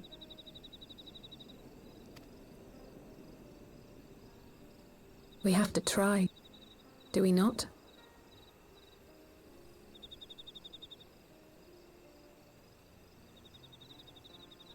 Of course, it's one thing to try and another to do. There were times while I was tracking the warriors of darkness when I faltered, when I was afraid. But then I thought of my brother, of Urianger. What about Urianger? Tell me. Oh, pray forgive me. This conversation has been rather one-sided, hasn't it? Just a little bit. Mayhap you could recount some of your adventures in Ishgard. Well, one of my buddies died. Oh, far and wide with two companions, Estinian and Cell, who were very... Under some rather unique circumstances, I had the pleasure to fight along Sir Aymeric. We're gonna go with the I traveled with two companions. Because that's a good story. gods! They must have been at each other's throats from dawn till dusk. They were. Believe me. I dare say you managed to keep the peace, though. Merely being in the presence of the Warrior of Light is surely enough to shame anyone into behaving. You would be surprised. The hopes and dreams of so many rest on your shoulders, Warrior of Light. As long as the sun rises, we can but carry on. For the sake of those we hold dear. I definitely didn't want to just start singing Welcome to the Black Parade. That song might have ruined a generation of kids. It's an amazing song, don't get me wrong. I'm not talking bad about the song.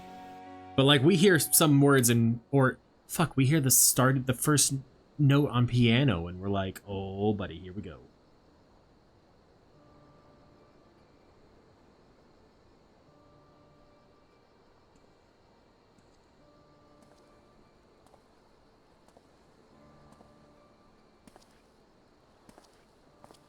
To what end dost thou cling to the tainted gifts of the Mother?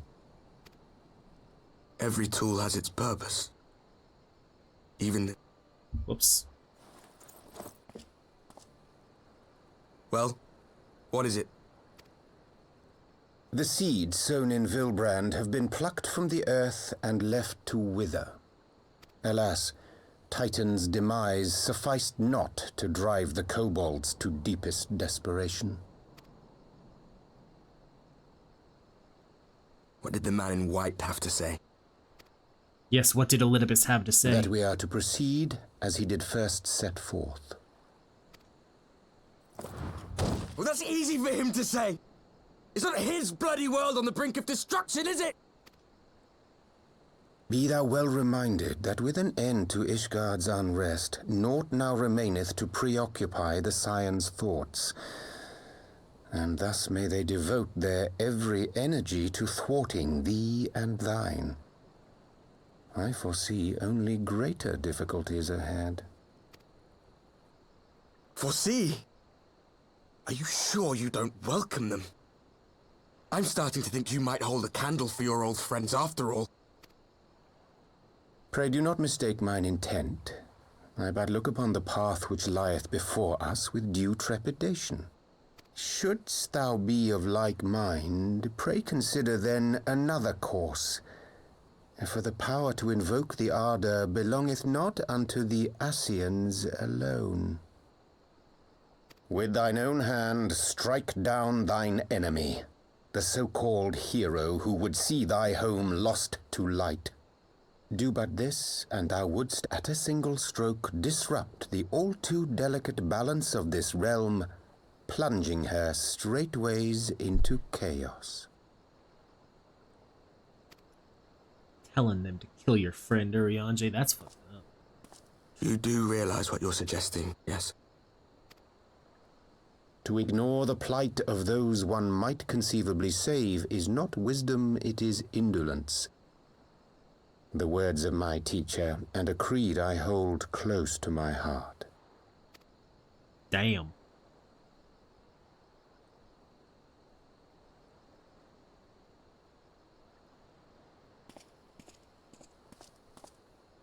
Very well. Draw her out. We'll make it quick. It shall be done.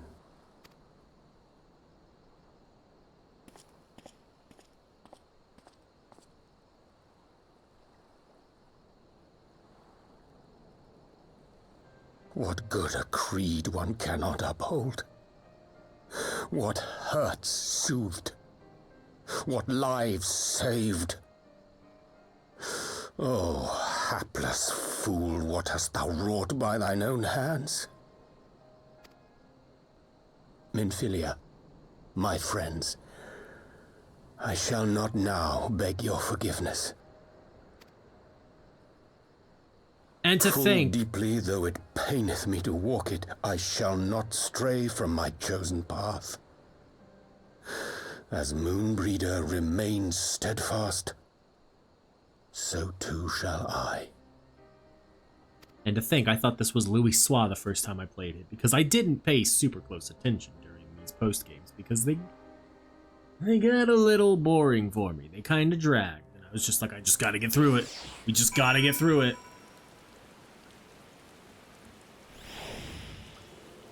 Alphy, no! What ho, Morrighan? I trust you had a good night's rest.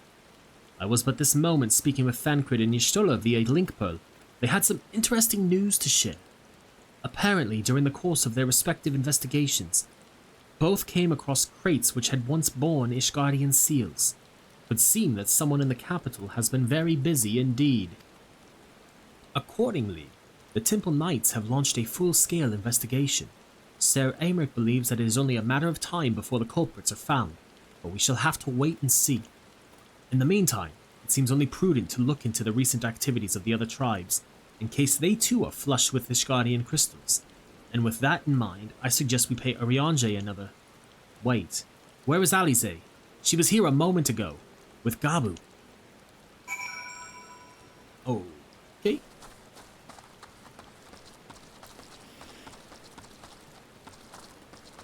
She's at the end of the pier, yep.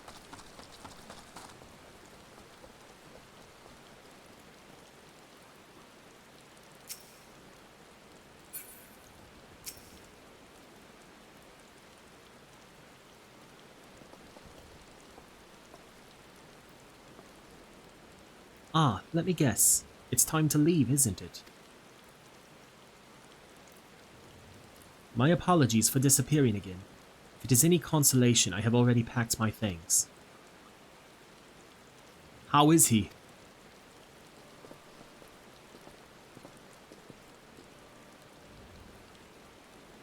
Brother, Commander Bloyden, something tells me you are not solely here out of concern for his welfare. But to answer your question, there has been no change. He will not speak or eat. I'm not even sure if he slept. If he did, he seems none the better for it. He just shuffles about with that same expression on his face. You will look after him, won't you, Commander? And treat him with every kindness. He's still in there. I know it. Beneath the anguish and despair, he's still fighting with all his heart. He deserves to be given that chance. Until he comes back to us. Until we know for certain what has become of him. Aye aye. You needn't worry. If he hadn't risked his neck to warn us and help you secure the better part of the crystals, this could have turned out a damn sight worse than it did. We'll not soon forget that, nor will Maelstrom Command.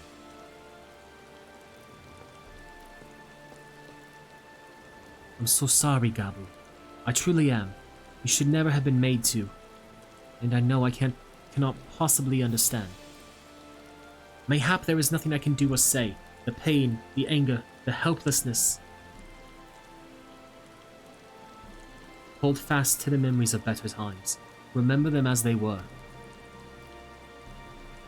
And when it hurts so much your heart feels fit to burst, let it burst. Let it burst and fill up again with your love for them. Never, ever forget. Come along.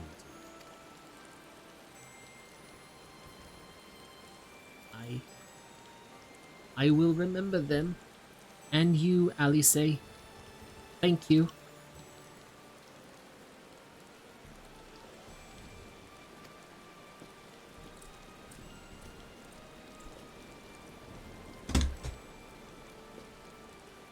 Have faith, sister.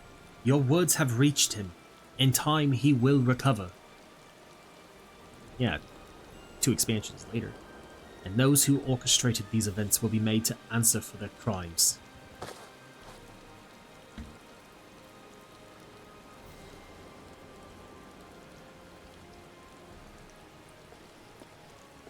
A 1,000 times over, aye, there will be a reckoning.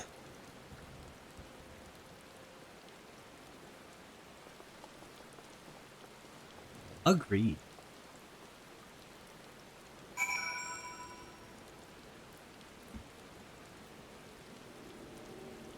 Return to the waking sands.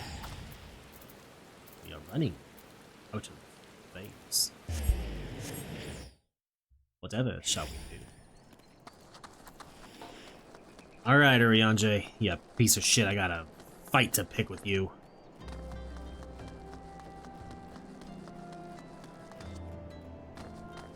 Boob be a reckoning.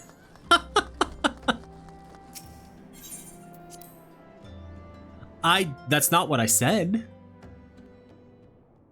But that's funny. We have heard that's glad tidings from Ogamoro, my friends. By the grace of the 12 and your most valiant efforts, the people of Limsa Lominsa may rest easy. I should like to think so, yes. Though we failed to prevent the Lord of Crags from manifesting, we did succeed in weakening him, enabling our friend to dispatch him before the Warriors of Darkness could make matters worse. 'Twas by no means an unmitigated success, but it will have to suffice. Then let us speak of another matter, one which weigheth heavy on my lady's mind. As thou didst request, I sought out the Garun oracles, that we might better understand the aims of the Warriors of Darkness. Though their copious use of allegory defieth any single interpretation, the oracles paint a most disturbing picture, one of worlds parallel to our own, apart yet linked, reduced to ruin with every umbral calamity. 7 times they have succeeded, then of 10 and 3, only 6 worlds remain. Aye, all is as my lady Menphilia spoke unto thee. As for what becometh of these reflections when they and the source are rejoined, frail flesh undone in umbral fires, each soul surrendereth to her call, to flow unto the endless sea, there to endure as one and none. Then if the Warriors of Darkness succeed, everyone in their world will die. In essence, the verse speaketh of the renunciation of the flesh and subsequent return to the life stream. However, this fate may yet be preferable to the alternative, for if the first were to fall to transcendent light in the manner the Warriors of Darkness described, it would give way unto a void wherein none may know either life or death. Far better to die, they reason, for in death there is life. The essence of a soul which returneth unto the source may be born anew, saved. Such at least is their belief, I surmise. If that is true, then, gods, no one should ever have to make such a choice. Ere we speak further on this subject, I would share with thee another recent discovery. 'Twould seem that several sizable shipments of crystals have been delivered into the hands of certain Alamegan parties. Alamegans? Strange. And you believe this to be the work of the same Ishgardian smugglers who supplied the beast tribes? I know beyond a shadow of a doubt. And lest thou wonder at their motive, I would remind you that the Ascians did once attempt to bring about the summoning of Ralga. The individuals who took receipt of these shipments are refugees belonging to a group devoted to the cause of Alamegan liberation. It may also interest thee to know that their Ishgardian suppliers appear to be none other than the remnants of Elaine Wayu's network of spies. Surely you jest, and yet it is not so surprising. Surprising, good lord, surprising. Bereft of leadership and hunted by the Alliance, I can well imagine such villains being desperate enough to conspire with the Ascians, assuming they even know or care who their new employers are. All of which is irrelevant. Forgive me. We must seek out the resistance group which received the crystals without delay. Morrighan, Alize, will you come with me to Little Adamigo?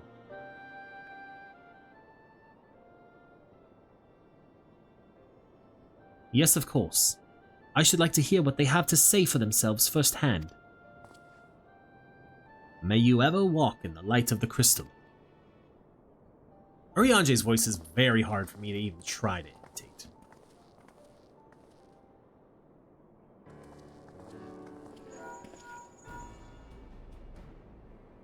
Alphino, Alize, Morrighan, are you 3 listening? Good.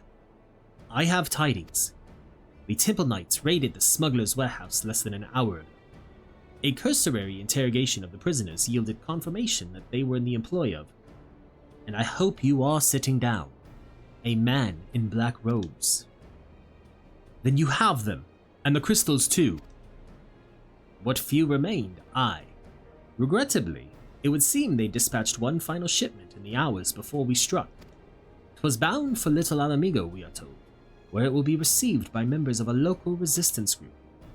Since Ser Aymric's men no longer have need of my services, I have a mind to head that way. As do we, by happy coincidence. We learned of the shipments but a few moments ago. Ha!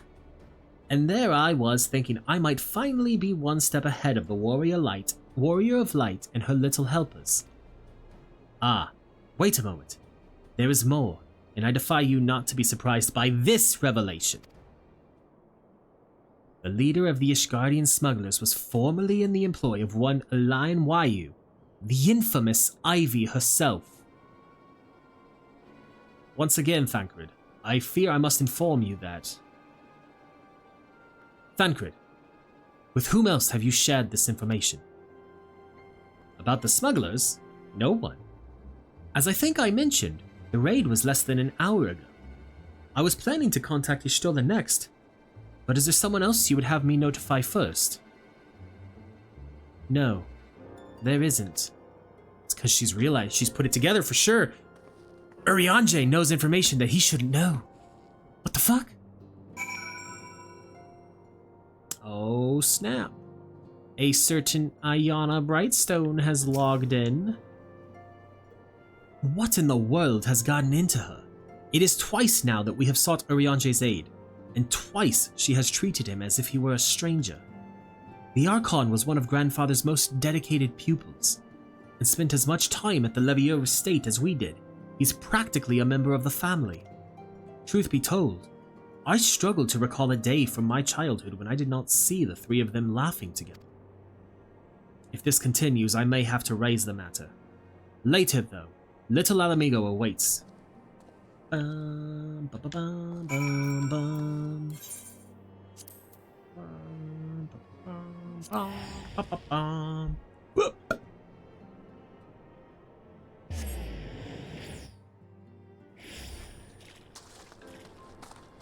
Alize, I will get to the bottom of this. Oh, forgive me, It has been a long day. Did you have something to say? Urianger? Oh. I've always struggled to understand what's going on in his head. Now more than ever. Listen, Mori. If anything should happen, it should be me who... Just know that I am prepared to do what must be done. Right then, to more pressing matters, since we have no idea when Thancred might arrive, I suggest we see what information we can gather in his absence. You got it, kiddo. When we were free! So to review, we are reliably informed that members of the Alamegan resistance operating here have taken receipt of several large shipments of crystals, our task being to ascertain who and why. Given the size of the settlement, I find it hard to believe that anyone here could be wholly unaware of the resistance movements. The challenge, of course, will be finding individuals who are both able and willing to share such information with outsiders. It would seem sensible to divide our forces. Morrighan, why don't you question the residents in the eastern half of town? Alize and I will do the same in the west, and afterwards we can rendezvous here to share our findings. Alright, then I will go to the east. I got a question. 3 residents. Here's one. The resistance? Damned if I know. It's not as if I'd be of any use to them. If you set store by all of these tales of secret weapons, good luck to you. I'm too old for the mask's bedtime story. This is our lot, and it's time we got used to it. Okay. Jump down.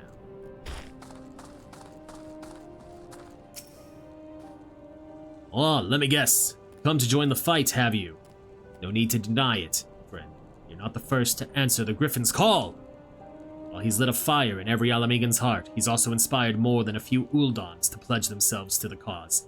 And little wonder, the Garleans won't stop until we're all under the yoke. What do you got for me, Talabot?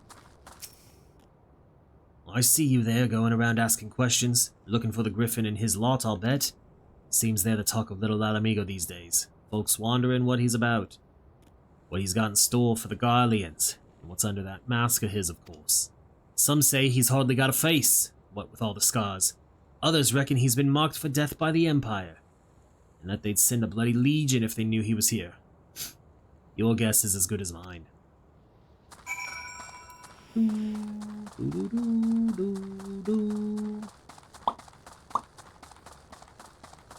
Back to Alphy now.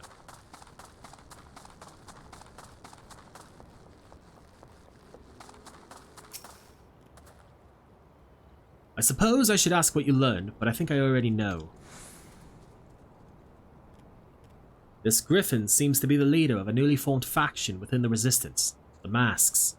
Yet despite their growing popularity, no one seems to know much about them. Only that they are the most aggressively militant group to join the movement in recent memory. Indeed, many claim their commitment to the cause of Alamegan liberation is unrivaled. We can but hope their revolutionary fervor is never channeled in the direction of a primal. Though I feel confident that this is the group which received the crystal shipments, we yet lack proof. Before taking any action, I would speak with the settlement's leader to confirm my suspicions, and mayhap enlist his help while I am about it. Given that you and Gundobald are already acquainted, mayhap it would be best if you took the lead. Shall we? Sure, we shall.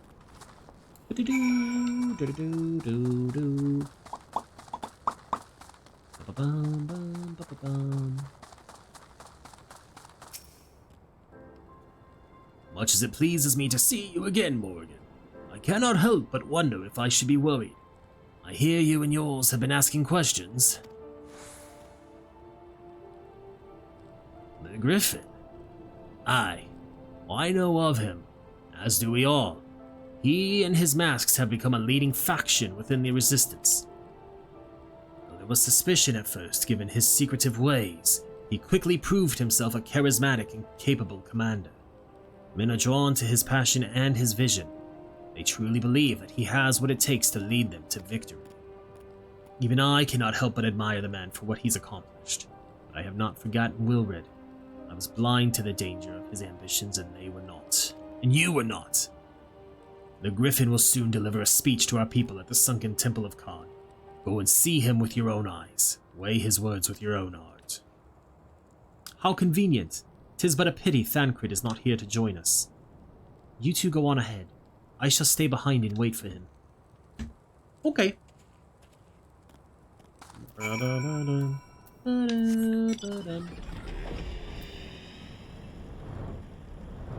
Fly this way, and then this way. I probably could have flown through the whole place, but Little Alamigo is confusing as all get out.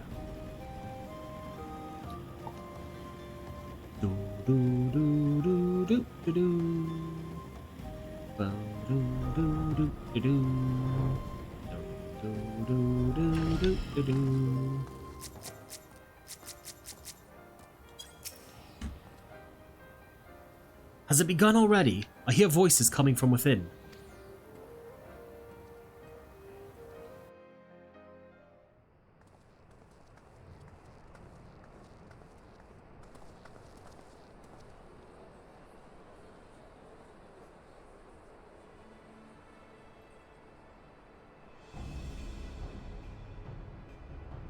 Brothers and sisters, 20 years ago, Alamigo, our home, was claimed by the Garlean Empire. In our haste to overthrow the King of Ruin, we turned a blind eye to our foes in the north. With our glorious revolution, we but laid a path for a new tyrant to succeed the old. And when confronted with our failure, we fled. Not a day goes by that I do not think of those we left behind. Think of them and feel ashamed. And I know each and every one of you feels the same.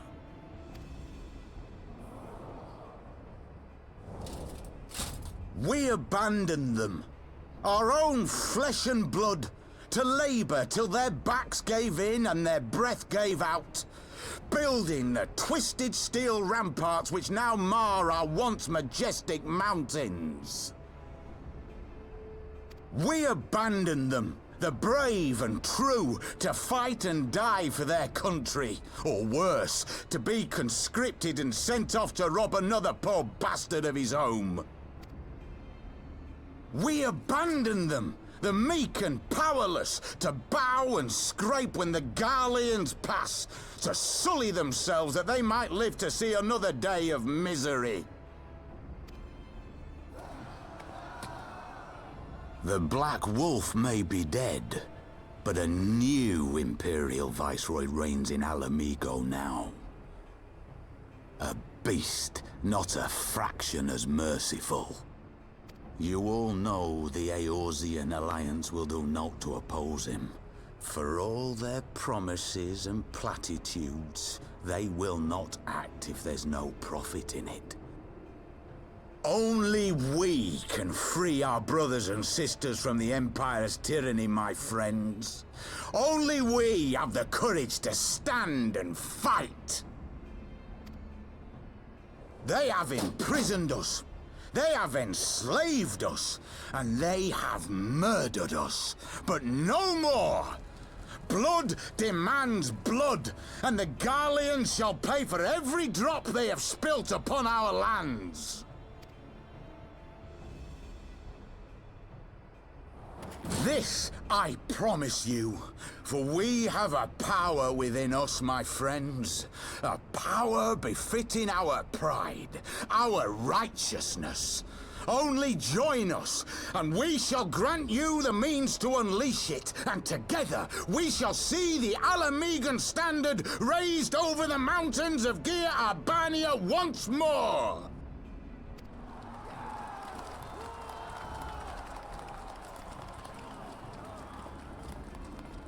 A power befitting their pride.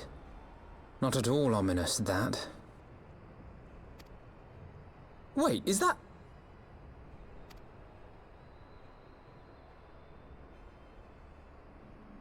Ida and Papalimo! What are you two doing here? I could ask you the same thing.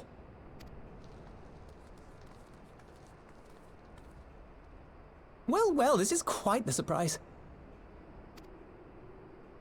If you see what I see, if you feel as I feel... Might I suggest we continue this conversation in more agreeable surroundings? For it is not strength of I forgot what Papalimo sounded like after A Realm Reborn because we haven't heard him talk.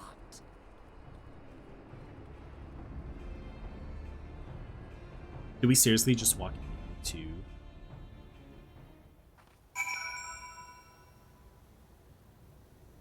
the Sunken Temple? Kinda. Okay, I need to go use the bathroom real quick, so we will be right back. Drink water.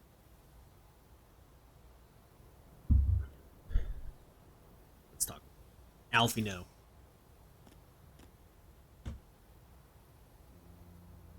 Words cannot express how glad I am to see you both alive and well. And you! I thought it was pretty obvious you and Morrighan would be fine. And you! Though it was pretty obvious you and Morrighan would be fine. The Crystal Braves never had a realistic chance of capturing any of the Scions, divided as they were and distrusted by the better part of Eorzea. But if you truly believed that, forgive me, what exactly have you two been doing all this time? I need to open my blind skin so we get more light in here. Repaying a favor. After the banquet, we had no choice but to flee Ulda. And we would not have been able to do so without the aid of some old friends from the Resistance. That's right. They smuggled us out of the city and sheltered us in Little Alamigo, all at great risk to themselves. Obviously, we couldn't let that go unacknowledged, so we offered to help them out with their operations for a while. When we learned of the Scion's exoneration, that Lolorito had severed all ties with the Crystal Braves, and that General Raban had been reinstated, we resolved to make contact. But having long since discarded our link pearls as a precautionary measure, our options were rather limited. To make matters more complicated, we were embroiled in a delicate operation at the time, leaving me with little choice but to entrust a letter to a courier. I gather from your puzzled expressions, however, that you never received it. To be honest, we thought this might happen. While the masks are happy to let the refugees spread the word within the community, they're pretty strict about communicating with outsiders. Oh, and we also heard a rumor that the Griffin doesn't want us meddling in his affairs. The Griffin mistrusts the Scions of the Seventh Dawn? Curious. It is well known that we are no friends to Garlemald. One would think that the man we saw beseeching all and sundry to join his cause would welcome our support. I should say that the man you saw was not in fact the Griffin, but an impersonator, and a talented rabble-rouser to boot. 'Twould not surprise me if he were responsible for the majority of these public appearances. As you may have gathered, the Griffin is an extremely cautious and distrusting man who has made every effort to conceal his identity. Even when we participated in a raid under his direct command, we were not permitted to approach him. It's hard to know what to make of it all. The secrecy, the impersonators, the masks. What? It's not as if I'm making all of you wear one, and mine only covers half my face. It's completely different. Anyway, when we heard the Griffin was due to give a speech, we thought it might be a good opportunity to get a better sense of the man behind the... to get a better sense of the man. For all the good it did. And now you have heard the whole of it, but tell me, what prompted you to take an interest in the Griffin?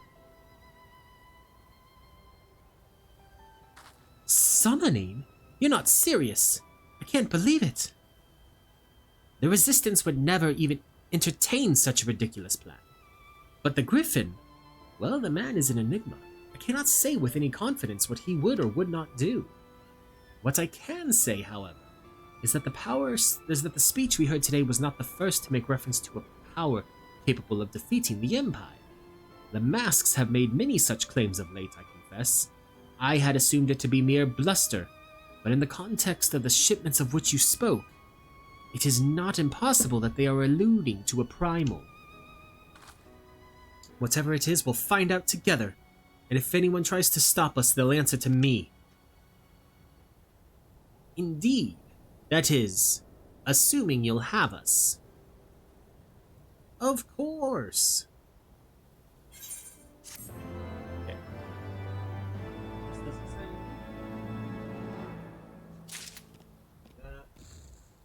Let's see if that gets us a little bit more light. It does.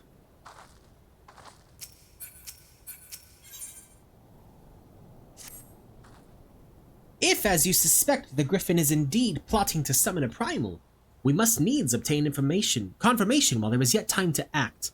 To that end, I propose we question his double.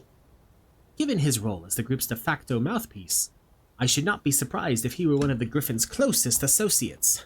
And while he may not be aware of the most sensitive details, he can probably tell us the mask's plans in broad strokes. Like the man whom he impersonates, however, he is wary of outsiders. He will not expose himself without a suitable incentive. My plan is as follows.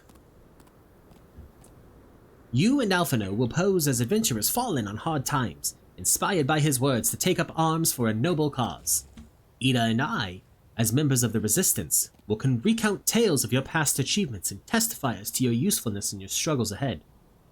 With our enthusiastic assurances still ringing in his ears, he will decide to welcome you in person and we will arrange a meeting. You will need to look the part that we might maintain the charade, until we have him cornered at least. Here, this should be enough to purchase suitable garments from Talabot, and to have him rub a respectable amount of dirt on them for good measure. Any questions? No. Oh, good lord. It all seems simple enough, thank you. And with that, Morrighan, let us be off.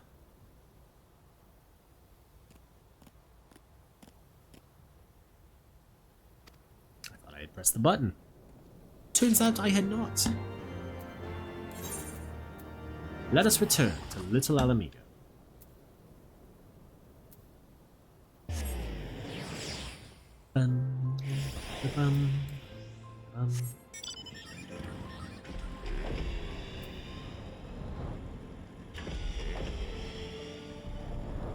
We are absolutely on the same list. You want to buy what? I don't know what you're up to, but I want no part of it. Well, you're the ones with the gill, and seen as your friends of Papalimo. There, tunic and slops for the both of you, tailored and treated to your tastes. Now off with you, before someone sees us together. Clothes maketh the man, as they say. Right then, I will go and change and see you at the spot Papalimo marked on our maps.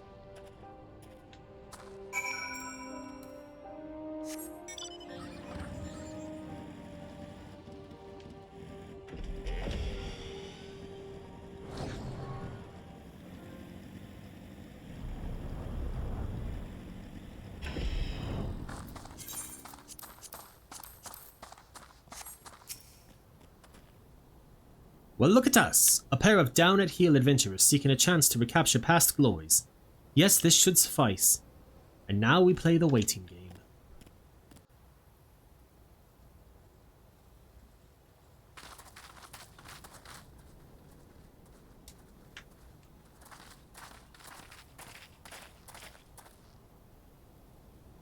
My thanks, comrades.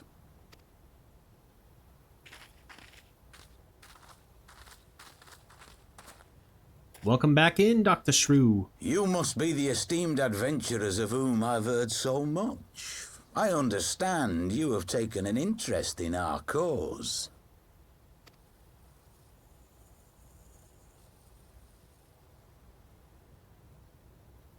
Don't be so obvious, Alphy. A great interest, you might say. Your words have certainly made quite an impression on my friend and I. The Resistance has long, and some would say wisely, avoided open engagements with the Garleans, but you and yours seem confident against the world in arms. I can only assume you have good reason to be so bold. Why, one might even think you are planning to summon a primal. Dun dun dun. Because that would do much to explain the sizable shipment of crystals you recently received from your smuggler friends, whom our Ishgardian allies have since detained, lest you wonder.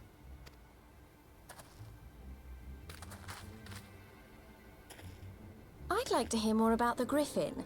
The real Griffin. Your performance earlier didn't fool us. Ah, the famous scions of the Seventh Dawn. I should have known better than to think I could conceal the truth from you lot. This is post-Dragonsong. This is not earlier than the Nidhogg stuff. You are right. I am not the Griffin, but I speak with his voice, and it was at his behest that we procured those crystals.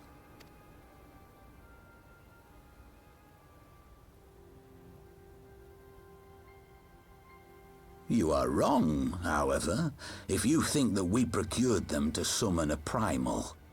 I did finish Nidhogg. It was last part that I did the Nidhogg fight. We used them to reach an accord but, with to be fair to you, in exchange for crystals to summon their god, they will aid us in the fight for Alamigan liberation. That was like 2 months ago. You've got to be joking. Have you gone completely mad? When people find out you helped the Lizardmen summon Ifrit, they'll turn on the Resistance. Alamigo will never be free.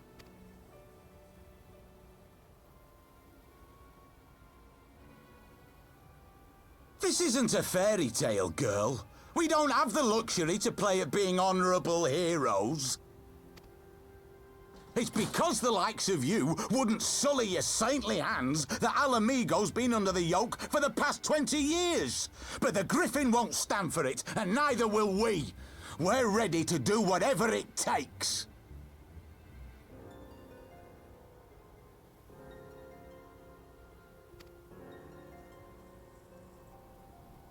Dude, right?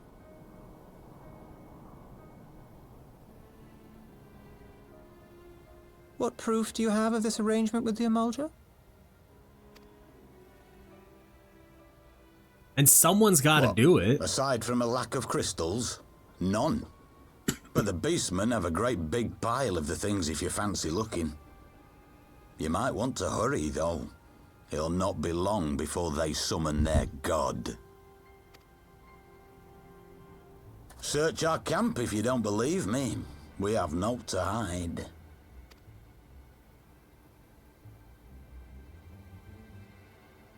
If there is a cache to be found, Ida and I will find it.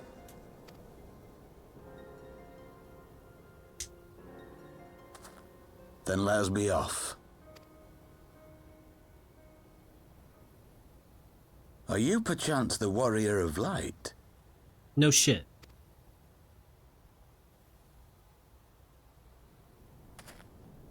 Aye, I thought so. You should know that a great many who have joined us did so because you saved them. Because you showed them that one brave woman can make a difference. You saved me too once. Helped a friend over in Quarry Mill make some medicine I needed. But that was a lifetime ago. Oh shit, I remember that quest in A Realm Reborn. On behalf of my brothers and sisters, I thank you. You gave us hope where there was none, courage and strength when all was lost. We shall not squander your gift.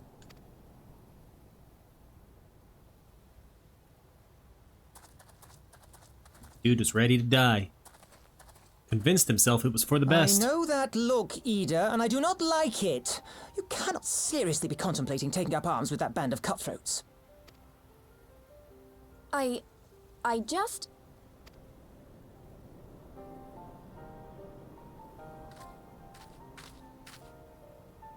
If the Griffin and his men have their way, it is only a matter of time before the situation in Alamigo comes to a head. Your homeland's future teeters on a knife edge, and any reckless action, however small, could have irrevocable consequences. You mustn't lose sight of that, Ida.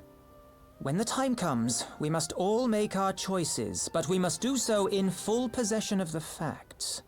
Now, let us away. There is work to be done.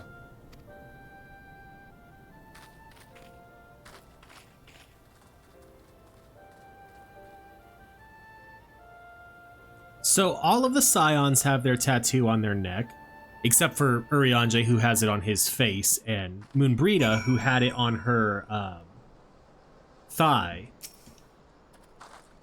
Quarry Mill, he said. Do you remember?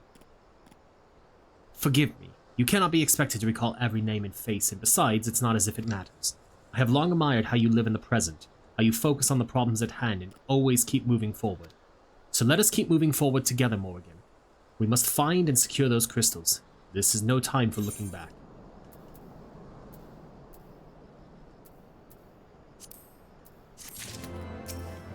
I'll get back to what I was saying in a second. Dude, for real. And then that Lalafell goes and just disappears. If we take the Griffin's double at his word, then the crystals are now somewhere within Zaharak, ready to be put to use by the Emulger. We must apprise Alize of all we have learned.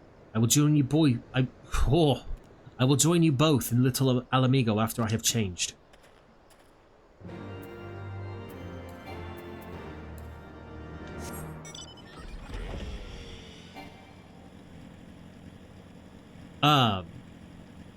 But I feel... I honestly feel like the, well, I wasn't gonna, like, just outright say that fucking spoiler, but yeah, he dies. It is a type of disappearance. Back to the tattoos, though.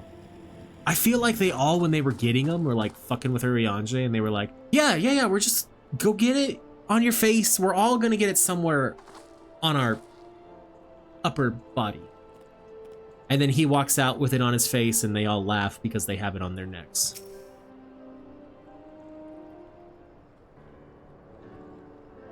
Now that Thancred has finally arrived, mayhap you could share your latest findings. You mean to tell me that while we were worrying ourselves sick, Ida and Papa Lima were here all along? Well, Y'shtola will be relieved, and also angry. Mainly angry, I should think.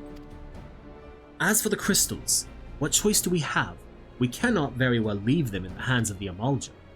For all we know, they could be preparing to summon Ifrit even as we speak.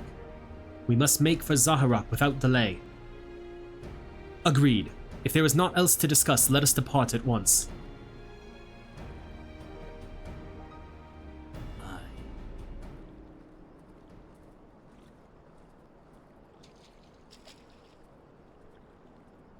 And so they go forth, in accordance with the Griffin's plan.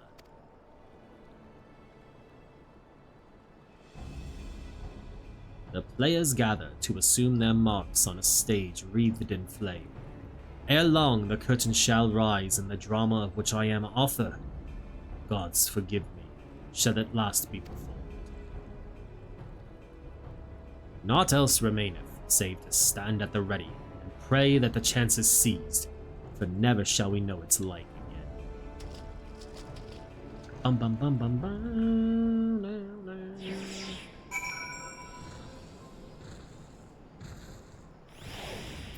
Oh shit, it's just gonna take us here. I confess, I expected a warmer greeting, but we must not jump to conclusions, not until we have braved the Bowl of Embers. We must be ready to engage the enemy at any moment. If you would make any final preparations, pray do so now. I shall await your signal. Several cutscenes, yeah. We got time. Let's go!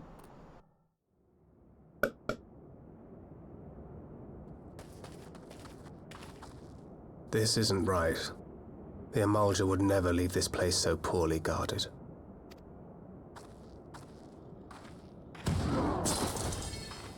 Not willingly, no.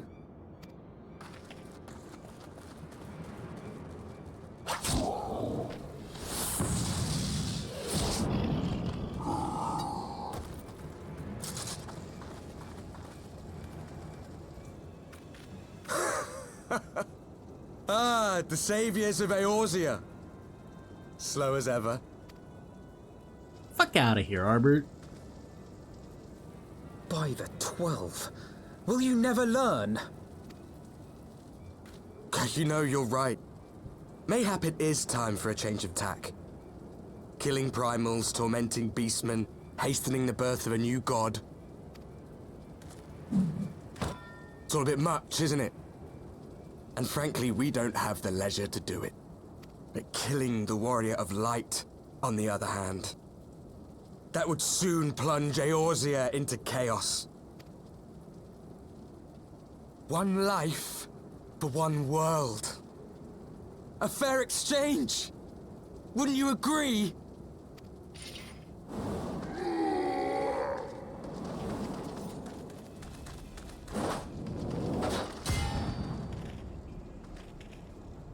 Lest you forget, you've more than one opponent.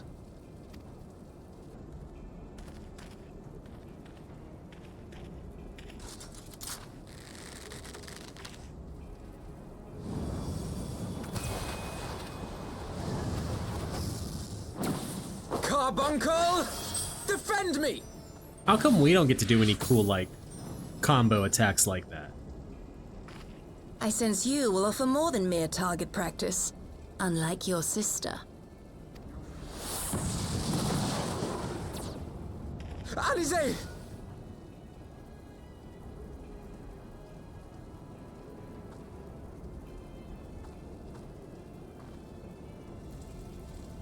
Did I not tell you, Alphino? I am not the girl I once was. My brother was always the clever one, while my talents lay elsewhere. Throw the book away.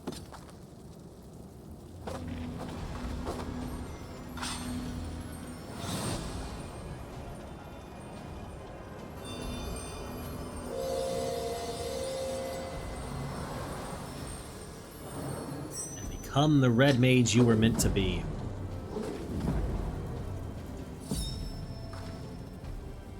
If you would dare to stand against us, to destroy all that we hold dear, then you shall die by my sword. I honestly thought the first time I saw this, because I hadn't watched the Endwalker trailer yet, I thought she was going to become a paladin. And I was like, that's cool. Let's finish this.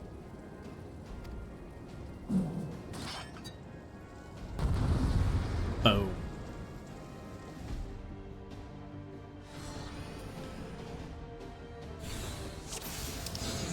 It's the other voice.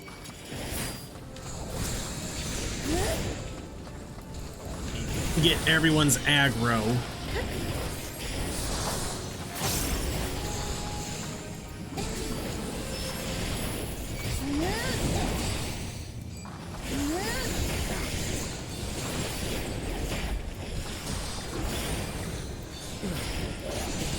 You shall fall soon enough.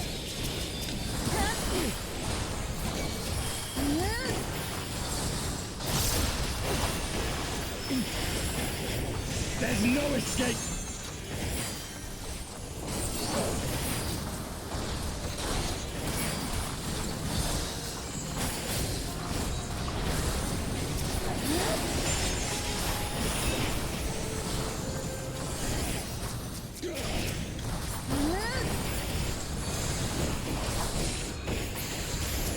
No! No! We will not be denied so easily! Warriors of Darkness call upon the power of the Echo. Is this the power of the Echo? Alright, come here, Devout of Darkness.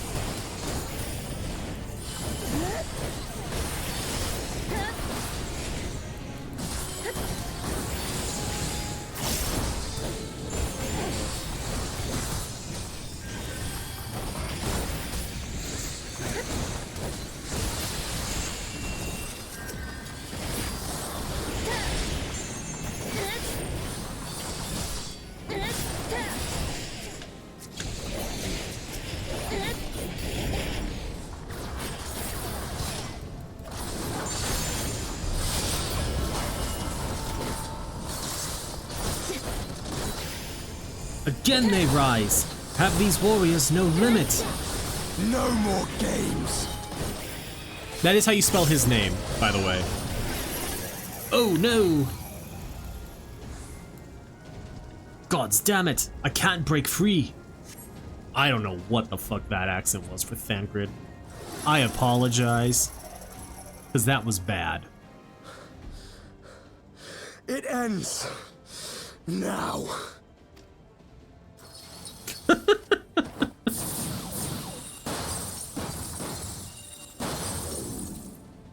What? The chains!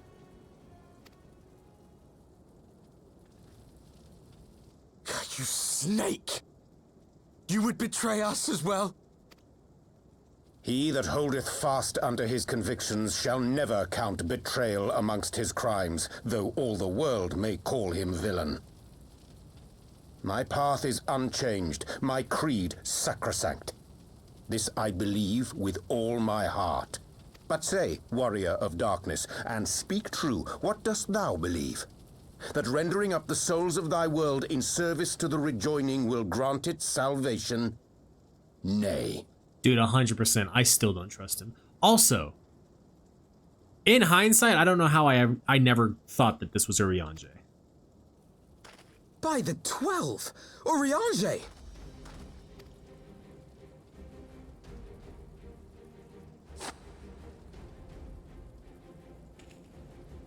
And his Mine cheek apologies, tattoo. Master Alphino. That the brightest light might shine, duty did compel me to walk in darkest shade. You sweet fool. I was almost willing to believe you had turned against us. I expect a full explanation when this is over. For now, may I assume you have turned your cloak for the last time? Thou mayest, my lady. You trust Urianger with your life?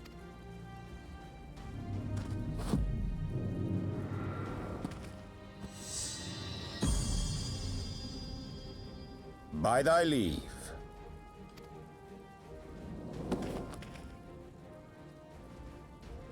Even odds, then. No matter. We'll crush the lot of you in one fell swoop! Use Meteor. Understood. Thou fancy Hearken to word. me. Fancy. We only Stay have true to one your beliefs. chance. Maybe that's my Channel your problem, ether though. into my blade that I might strike before the mage casts his spell. I can't, understand him because he uses too many big fancy words. I cannot do it alone, but together we can defeat them.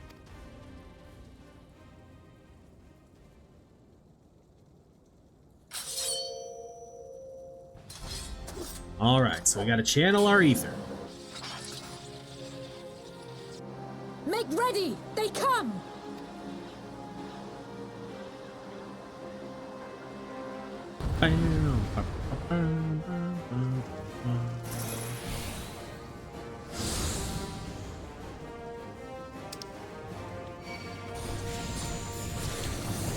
Hold on, we gotta kill the healer first.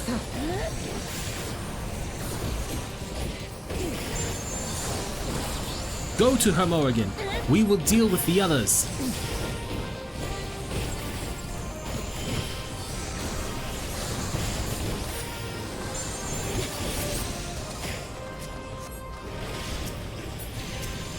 Nope, the Blade of Light.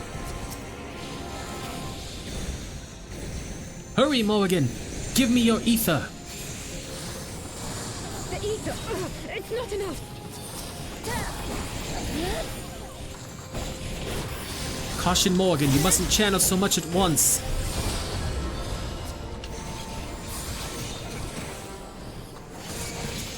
Now, Blanhurst. Kill her while she's weak.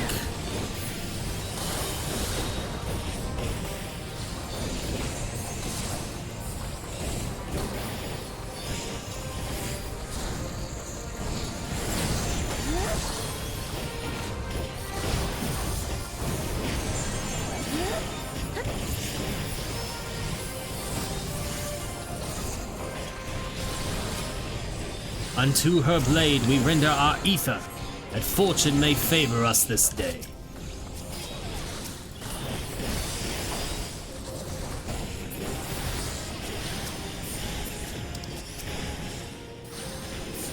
Can ya, the blade? Can y'all take care of the Night of Darkness? Come on.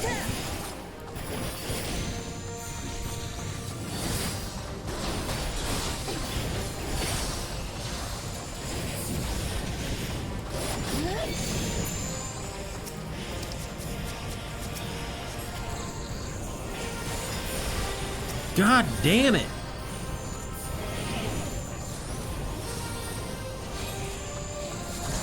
I can feel it. Just a little more.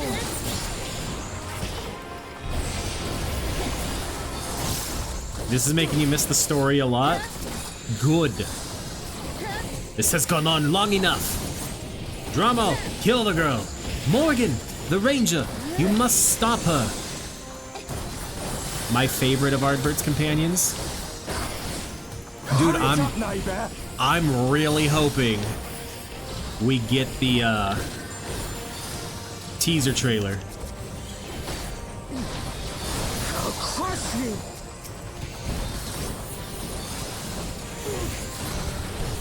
Soon.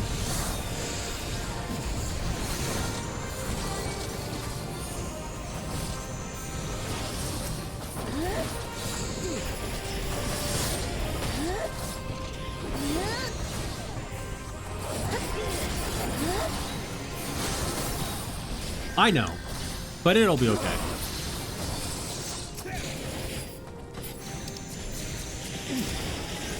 All right, I need you all to distract him for me. Fuck.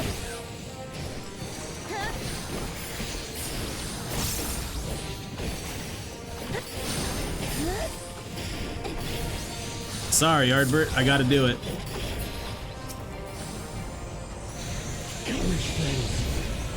God damn it!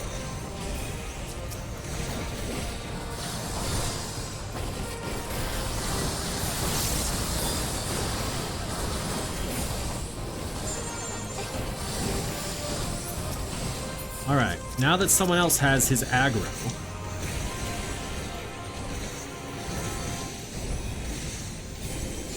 There we go. That's it! That's it! We've got them! 'Tis done! With this blade I banish the darkness! No. Not like this. Yes, like this. 'Tis no choice. Camera goes away.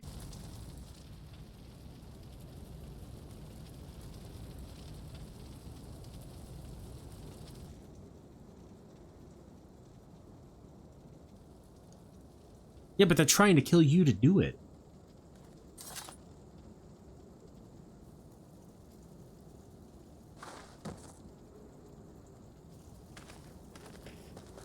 Alize, are you hurt? A touch dizzy, but otherwise fine. Thank you. I mean, I'm not disagreeing with you, but it's different when the person they're trying to kill is you. And there you have it. Our friend is too stubborn to die.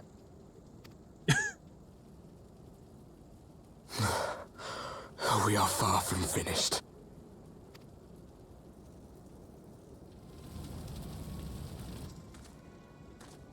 Or have you never considered how we came to this world?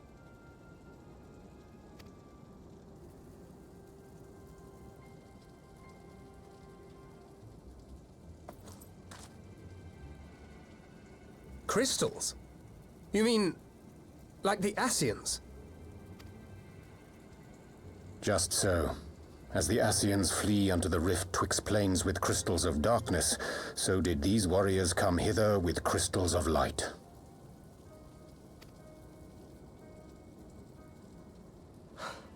Eloquent, as always.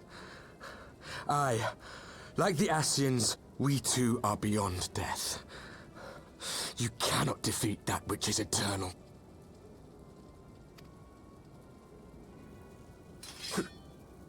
Wait!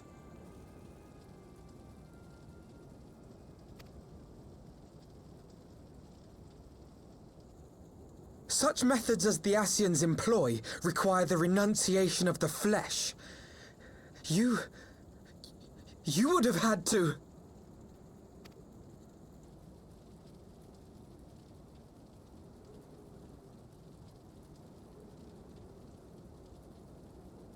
At long last, you see. To save our world, we gave our lives.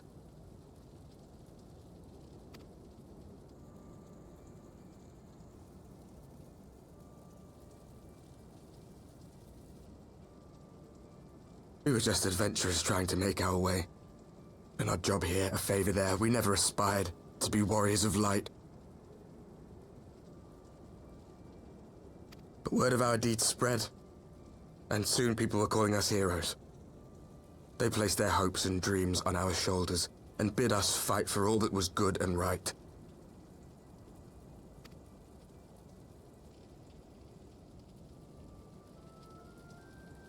We fought, and we fought, and we fought, until there was no one left to fight. We won! I accidentally pressed that button.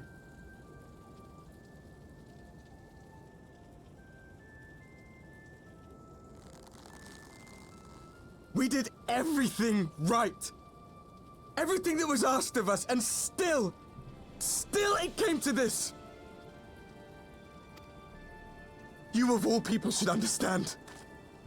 We will not falter! We brought our world to the brink of destruction, and now we must save it.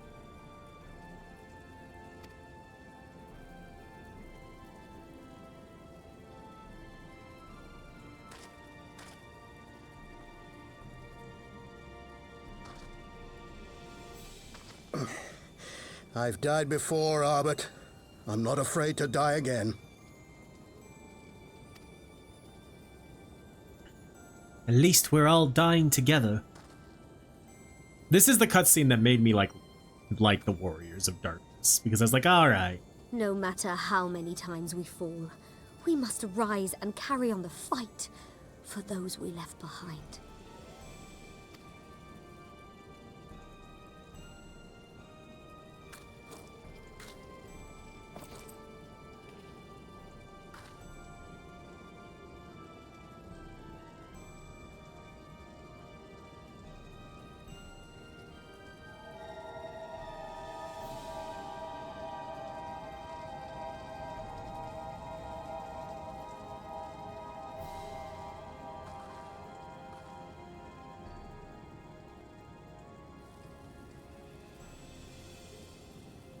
To have known the depth of sorrow and embraced the highest sacrifice.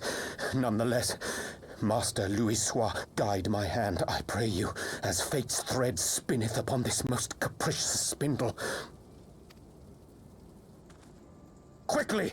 Thou must needs invoke the power of thy crystal. Okay.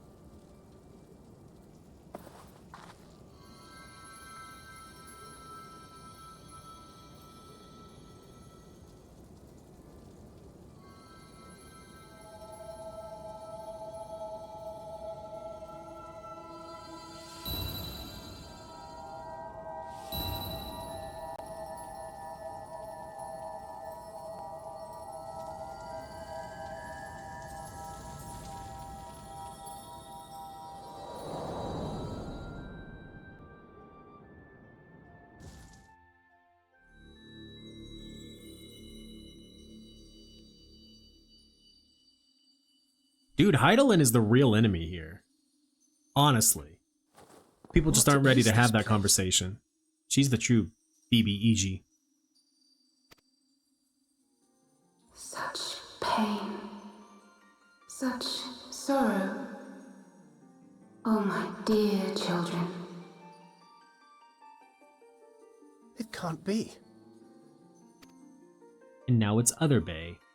Mother Heidelin, hearken unto your children's plea. From two worlds do we gather, and from two worlds do we offer a bounty of light.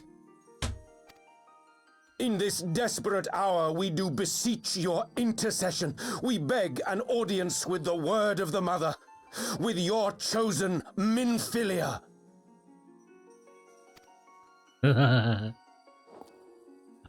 I mean, Meteon did nothing wrong. Go not unheard, nor your sacrifices unnoticed. But Hermes might have. Though many are lost, there are those we can yet save, whom I can yet save.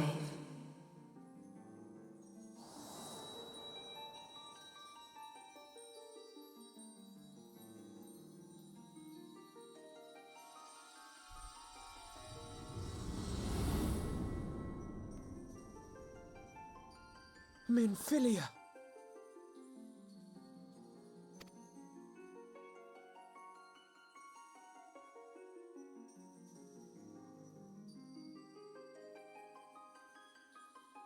Blessed children of the first, the light of your world hath grown blinding in its radiance, but it is not yet absolute. I will hie me to your world, and there take unto myself the light which riseth even now to drown it, as darkness once did drown another. Now you deign to answer our prayers? I will suffer this farce no longer!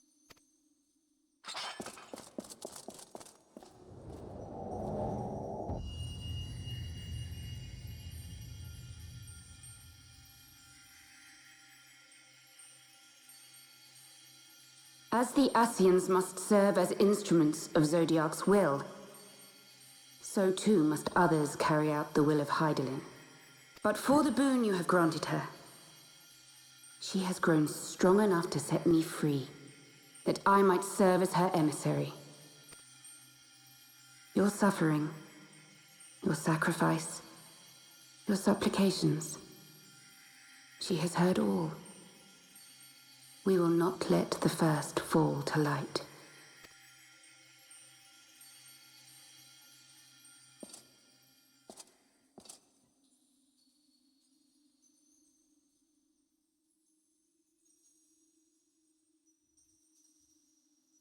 Thank you, Urianger, for bringing everyone here.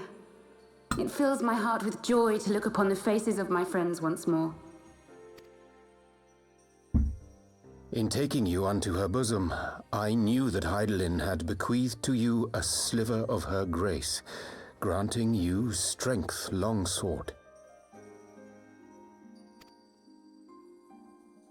And in treating with the Ascians, I learnt of a star like unto our own, a doomed world of fallen heroes, in whom I glimpsed ourselves, the first. Full long did I search for a means to save this world, concluding at the last that the answer lay in the power of blessed crystals. And thus did I labor to set light against dark. Yet I knew from the beginning that this salvation would not come without sacrifice. For the instrument of the first's deliverance would of necessity be required to journey thither, there to remain, mayhap forever. You orchestrated all of this, not to save her, but to send her away! Welcome in, Bridget. One life for one world. Such was the bargain, and you the coin, though it were not mine to spend.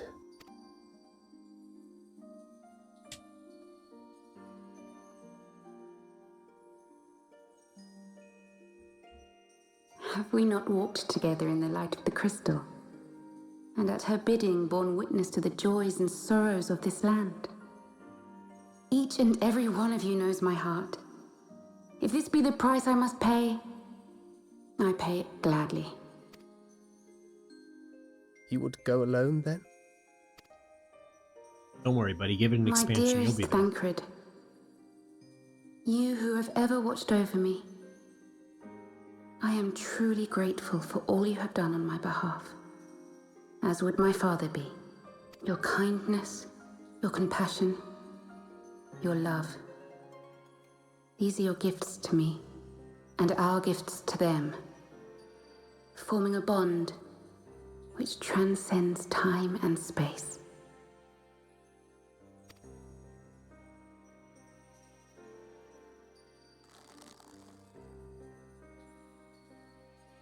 Sometimes I forget you are not the child I once knew. Make me proud.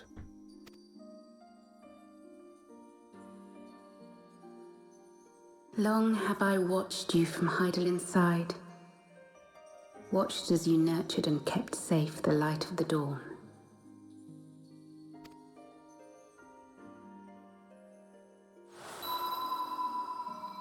The dark recesses of the world hide untold secrets and dangers. Thus do I entrust to you, Tupsimati. I pray you, keep to the path that you may never have need of it. Literally 4 quests later.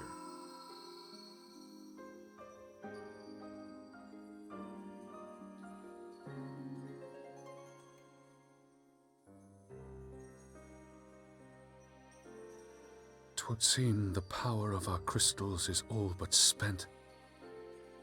Perhaps, if there is naught else to be done.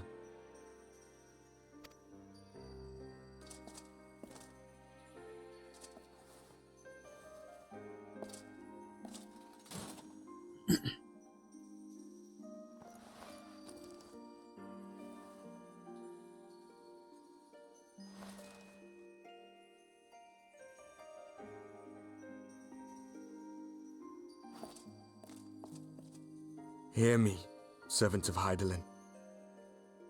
If you would have us place our trust in you, then I would ask a favor. Take us with you take us home.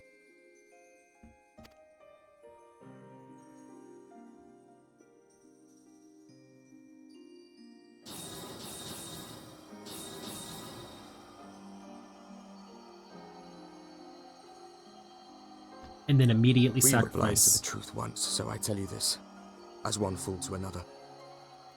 Light, dark, it doesn't matter. What matters is how you choose to use them. One of my favorite we made lines our he says. choice and you see what came of it, so please, forge a different path. Seize a better fate.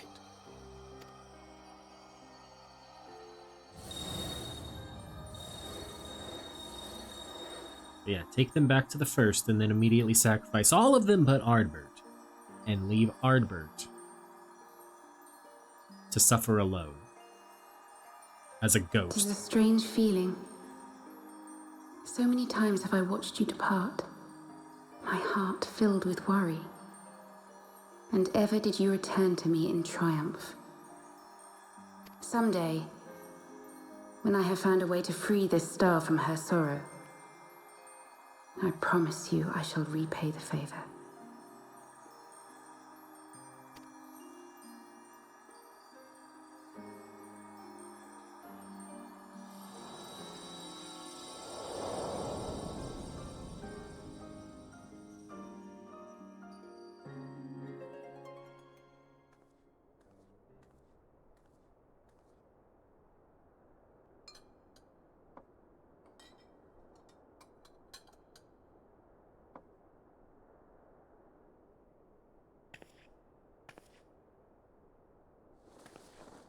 I forgot about this part.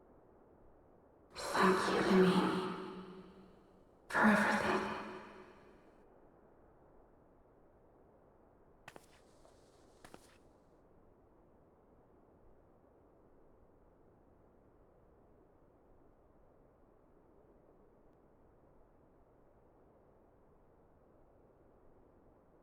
I mean, I know she needed Ardbert to help guide you. Still doesn't suck, or I mean, still doesn't mean...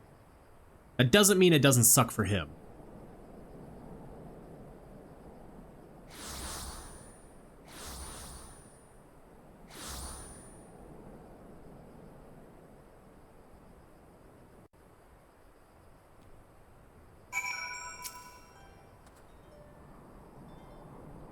It would seem we are in southern Thanalin again.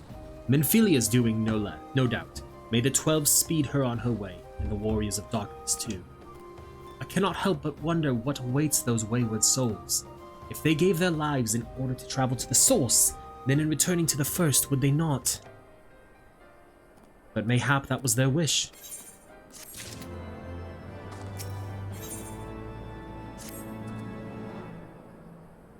Forgive me, my thoughts were elsewhere. And this one I know full well there is yet work to be done. The crystals. Leave them to me. I will go back into Zaharok and secure them. The Amalja will still be in a disarray after the thrashing the warriors of darkness gave them. They are not like to notice a lone bard skulking about. But Thancred, you... Don't have to do this, I know, but I want to. I will see you at the Rising Stones. I should go and find Ida and Papalymo. They must have finished searching the mask's camp by now. Not that it matters anymore.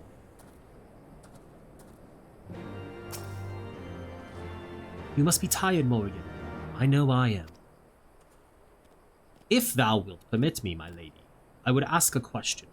When didst thou become aware of mine independent pursuits?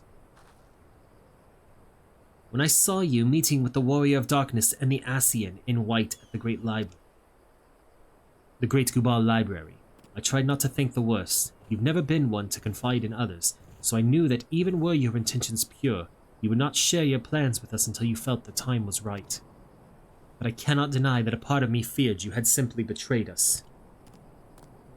Would that there had been another way.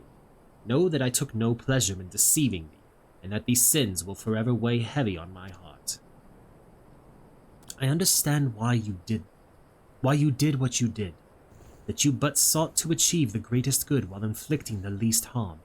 Not many would have the courage to make that choice, but even knowing what came of your actions, I find that I cannot condone them. I'm sorry. Morrighan, forgive me, but I believe the events of the day have taken their toll on me. I should like to rest for a while.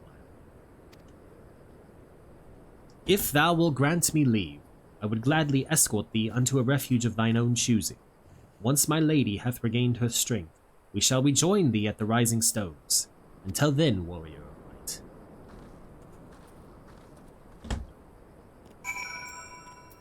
Back to Little Alameda.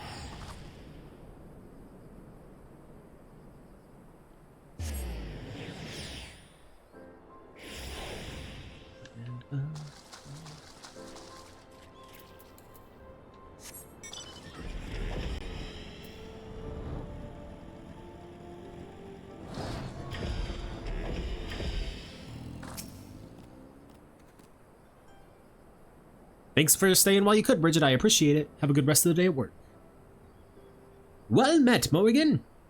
Alphy said you would be joining in. 'Twould seem the Griffin's double was telling the truth, insofar as we found nothing resembling a sizable cache of crystals in the Mask's camp. Did you perchance find one in Zaharak? Actually, we found Menphilia, and she is gone forever now. I don't believe it. The crystals, Menphilia, all of it. It's just, I don't know what it is. I sympathize, Ida. Even now I struggle to comprehend that which I saw. The only thing I can say with any certainty is that I feel blessed to have been granted a final chance to speak with her. 'Twas bittersweet, aye, but also affirming. Alphy, I believe it is past time Ida and I rejoined the Scions. We have been away for far too long. Though I am loath to leave the Griffin to his own devices, I feel our investigation would benefit from your more dispassionate perspectives, and I hope that we might, in turn, offer our own opinions on the many challenges that you have faced in our absence. Gods, it's been absolutely ages, hasn't it? I can't wait to hear about everyone's adventures. We should be glad to recount them, and Tataru's tales may well surprise you.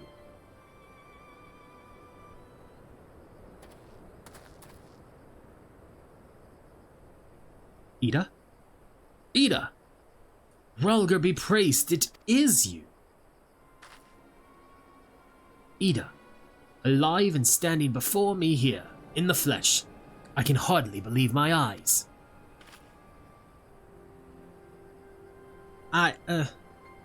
Oh, come now. Has it really been so long you don't remember me? It's Gundabald! I fought beside your father in the Revolution.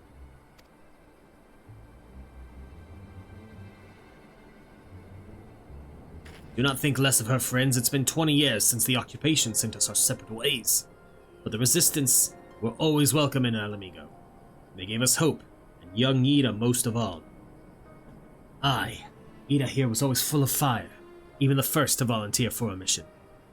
Until the day she up and vanished, that is. There were rumors, and we feared the worst, but here you are, alive and well, looking nary a day older. Well, what can I say? I'm sorry for running off like that and making you all worry. It's a long story, but, you see, I got involved with my friends here, the Scions. Oh, sorry, we were still the Circle of Knowing back then, right? Anyway, I wanted to come back and tell you, but it was all very secretive stuff at the time, and, as you can see, I'm completely fine. I know we've got a lot to talk about, and we will. Right now I've got to hurry back to our headquarters. My friends are expecting me.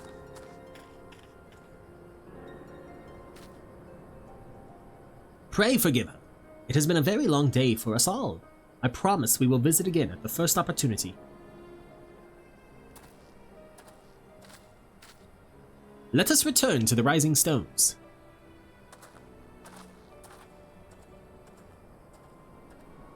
Hells take me for giving you that mask. Indeed. To the Rising Stones!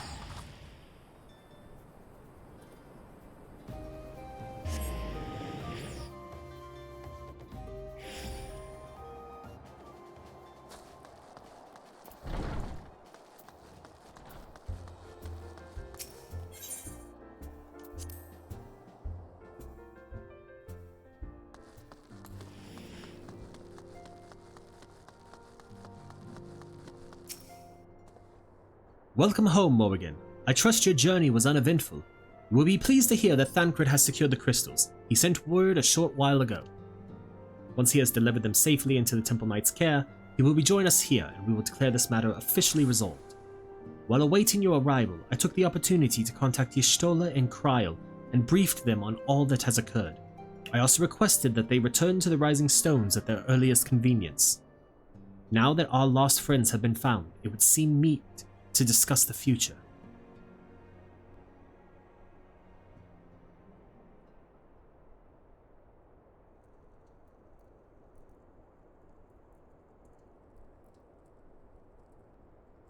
Back in the Solar. It's been too long since we were all together like this. Not since after Moonbreeder. Much has changed since then. We ourselves, most of all.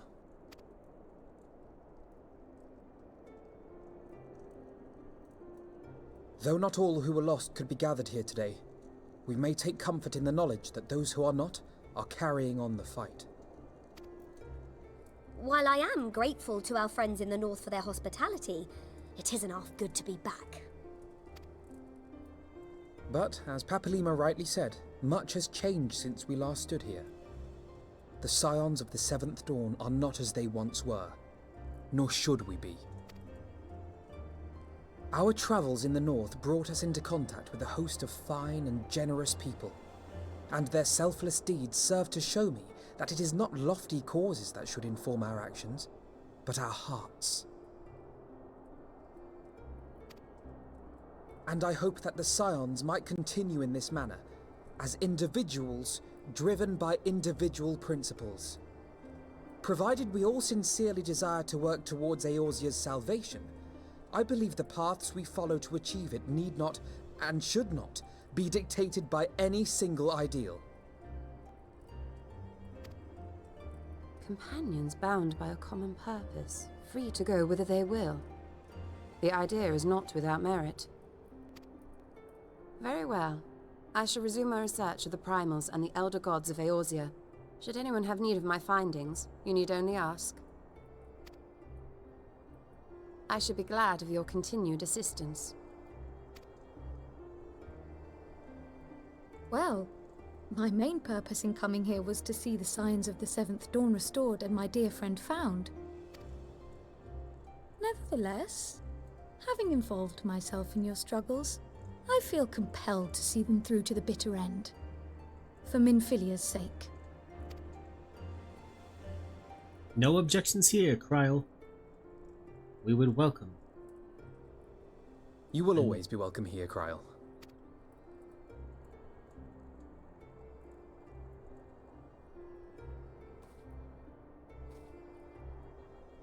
Morrighan, can we trust you to carry on your investigation of the Ascians as before? No.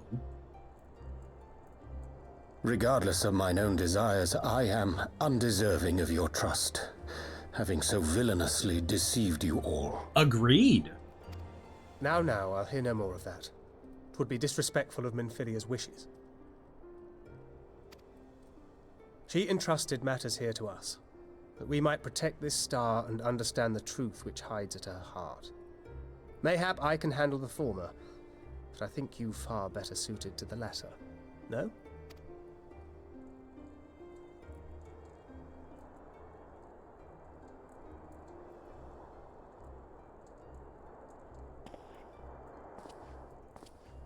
Very well. Then out of love for my Lady Minfilia and Moonbreeder both, this shall be my solemn charge. Papalimo and I should probably return to Thanalan to keep an eye on the Resistance. There's still the matter of the Griffin and the Amalja, not to mention the new Imperial Viceroy.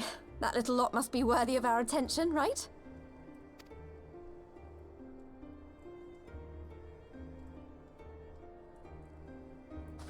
And what will you do, Alize? You know I have no great love for organizations and formalities.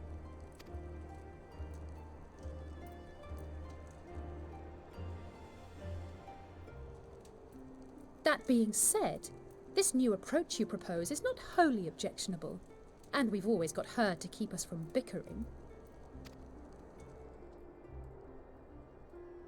But I will suffer no titles. I am not here for House Leveilleur, nor to walk in Grandfather's shadow.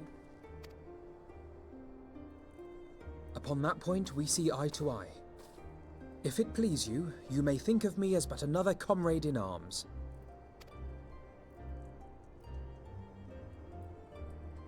Well then, Alphy, I, for my part, shall see to the paperwork and the finances with my characteristic aplomb. I would not have it any other way, Tataru. And we mustn't forget you. What now for the Warrior of Light?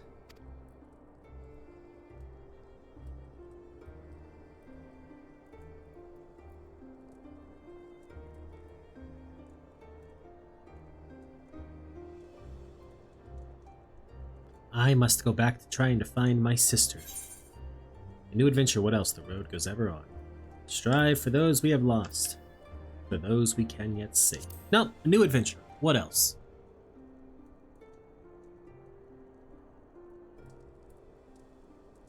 Indeed. The path behind us was fraught with hardship, and the path before us will be no less unforgiving. But a new dawn shall break over the realm, and I see before me the faces of those who will deliver it.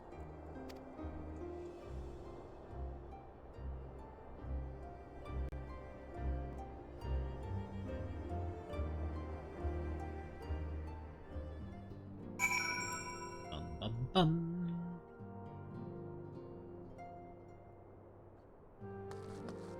Alright, Alphino. Look at them, Morrighan. The scions of the 7th Dawn. Look how far we've come. The people we've met, the moments we've shared, the losses we've suffered, the tragedies we've overcome. All of it has made us who we are today. Where we go from here and what the future holds, only the 12 know. I know that we will find out together.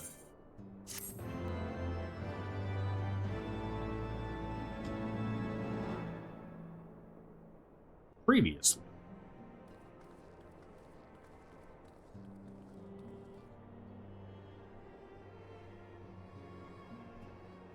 Sorry, not previously. Next time on Post Heavensward.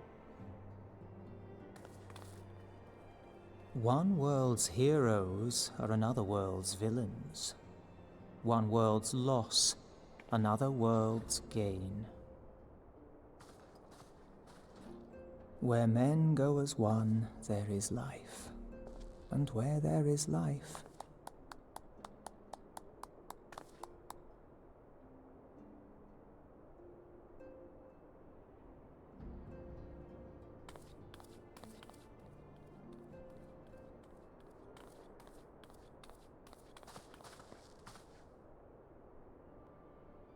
my friends, if I may, I would ask that you entrust Tupsimati to me. Clouds gather upon the horizon, and as Master Louisoix's disciple, I would keep it close at hand.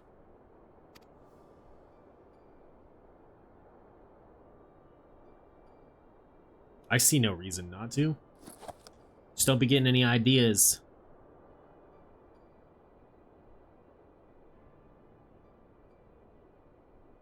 Thank you. I shall guard it well.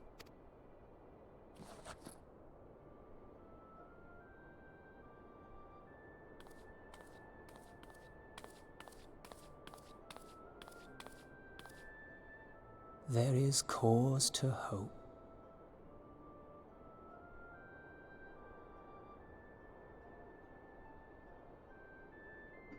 For every ending, every parting, marks a new beginning.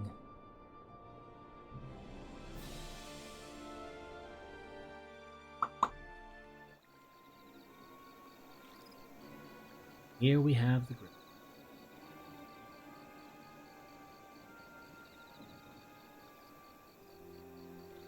And there's the true Griffin.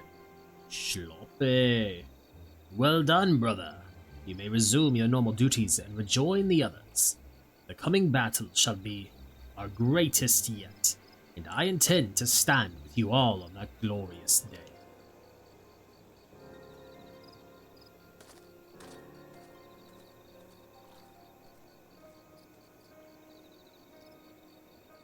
True believers. Wait.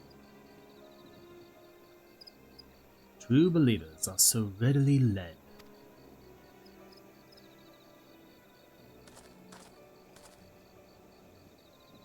I have given them everything they desire, all for which they have prayed.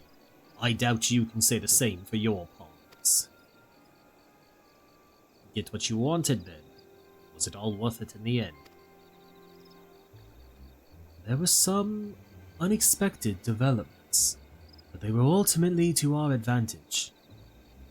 Be it host to a survey of light or dark, a world bereft of equilibrium is but a void in waiting, and a void is of no use to my master. I shall follow her emissary with great interest. As for the pawns whom you so pity, they have delivered unto me a gift, which I do now present to you.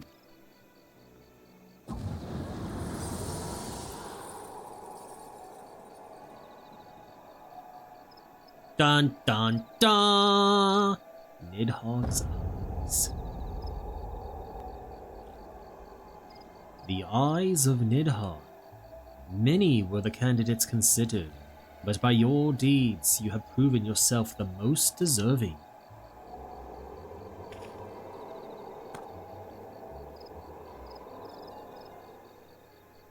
A man of boundless rage and bottomless despair, in whose breast beats a heart which thirsts for vengeance. Only you are fit to wield these eyes, for weal or for woe.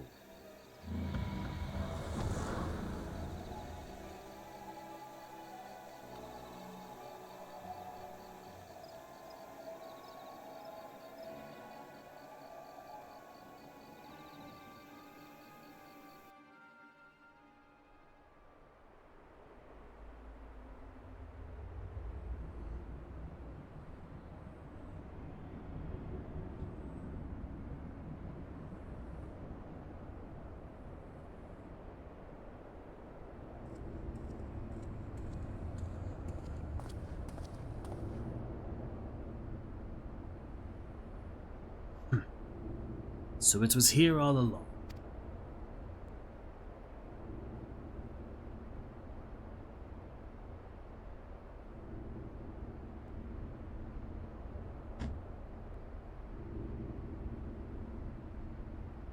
Oh, just you wait, my pretty. You and I are going to have so much fun. Damn right.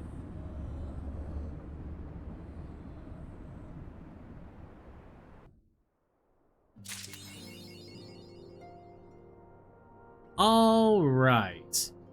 Well, I think that is going to end it for today's stream. Thank you all so much for hanging out. I hope you had a good time. YouTube, you know, if you like the video, comment, subscribe, like it, all that fun stuff. But everybody else, don't forget that this Saturday, July 29th, we have a 12-hour Phasmophobia stream where we are going to be playing Phasmophobia for 12 hours in celebration of my being a 1 year of a Twitch affiliate. Yeah, thank you all so much for hanging out. I don't know if I'll stream tomorrow. We'll see. I might not. We're gonna raid Dr. Shrew. Thank you all so much for hanging out. Have a good one. Take care of yourselves. I'll see you all on Friday or Saturday, maybe tomorrow. Who knows? Have a good one.